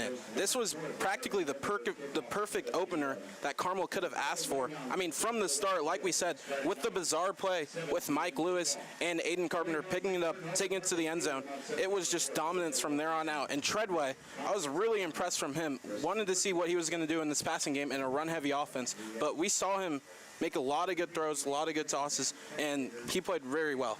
The offense is super good, and you talked about it there, and I am very, very impressed with the quarterbacks, both Treadway and Chris Harris, who we saw a little bit as well. Even A.J. Lynn in the final possession there, just getting all those guys involved. The wide receivers obviously stacked in Aiden Carpenter, Carson Clark, and Aleem Brodnox. I was very impressed with as well, who made a couple nice catches and 2 touchdowns as well. But I do want to talk about the defense because there were some questions going into tonight. They lost several stars in Isaac Nelson, Dane Bathurst, Chase Jarrett, Caden Bauer, all Division I players. And they also are losing Aiden Dickerson, who has a torn meniscus. He will be back for week 2. But I just want to talk about all the new guys, the cornerbacks. Not a single one of them has played a snap of varsity football here at Carmel High School. So they gave up 0 points. What did you see for the Carmel Greyhounds, and how were their defense working so well with such new guys? Well, the defense was working really well as a unit. Some plays you would see Emmanuel Griffin step up on the D-line and make a tackle for loss, or some plays you would see Drew Jones get in the backfield and make a play. And obviously, we saw Drake Colner kind of leading the secondary, like you said, like you touched on, secondary with a bit of inexperience there at the cornerback position. Drake Colner got the pick, and he was fabulous tonight. So the Carmel Greyhounds all around look absolutely phenomenal, but they need to stay locked in because week 2, after this next Friday, they do have Westfield Shamrocks at Westfield, the team who they lost to in the sectional championship. So that is a big-time game for them. What do you have to say for that game? Because that is not going to be taken lightly for the Greyhounds. Yeah, that is going to be a very big game and a bit more of a test than this Fishers game was, because the Fishers game, you had a lot of inexperience, especially at quarterback and maybe at wide receiver, with their wide receiver 2 being a sophomore. But you're going to see a Westfield team that beat Carmel last year here in this stadium in the playoffs. It's going to be a huge game. It's going to be a fun game. Well, it's been a lot of fun. The Carmel Greyhounds, again, the final score 47-0, beating the number 8 team in the state. Again, they have at Westfield next week. But thank you guys for tuning in to CHTV. It was a great game.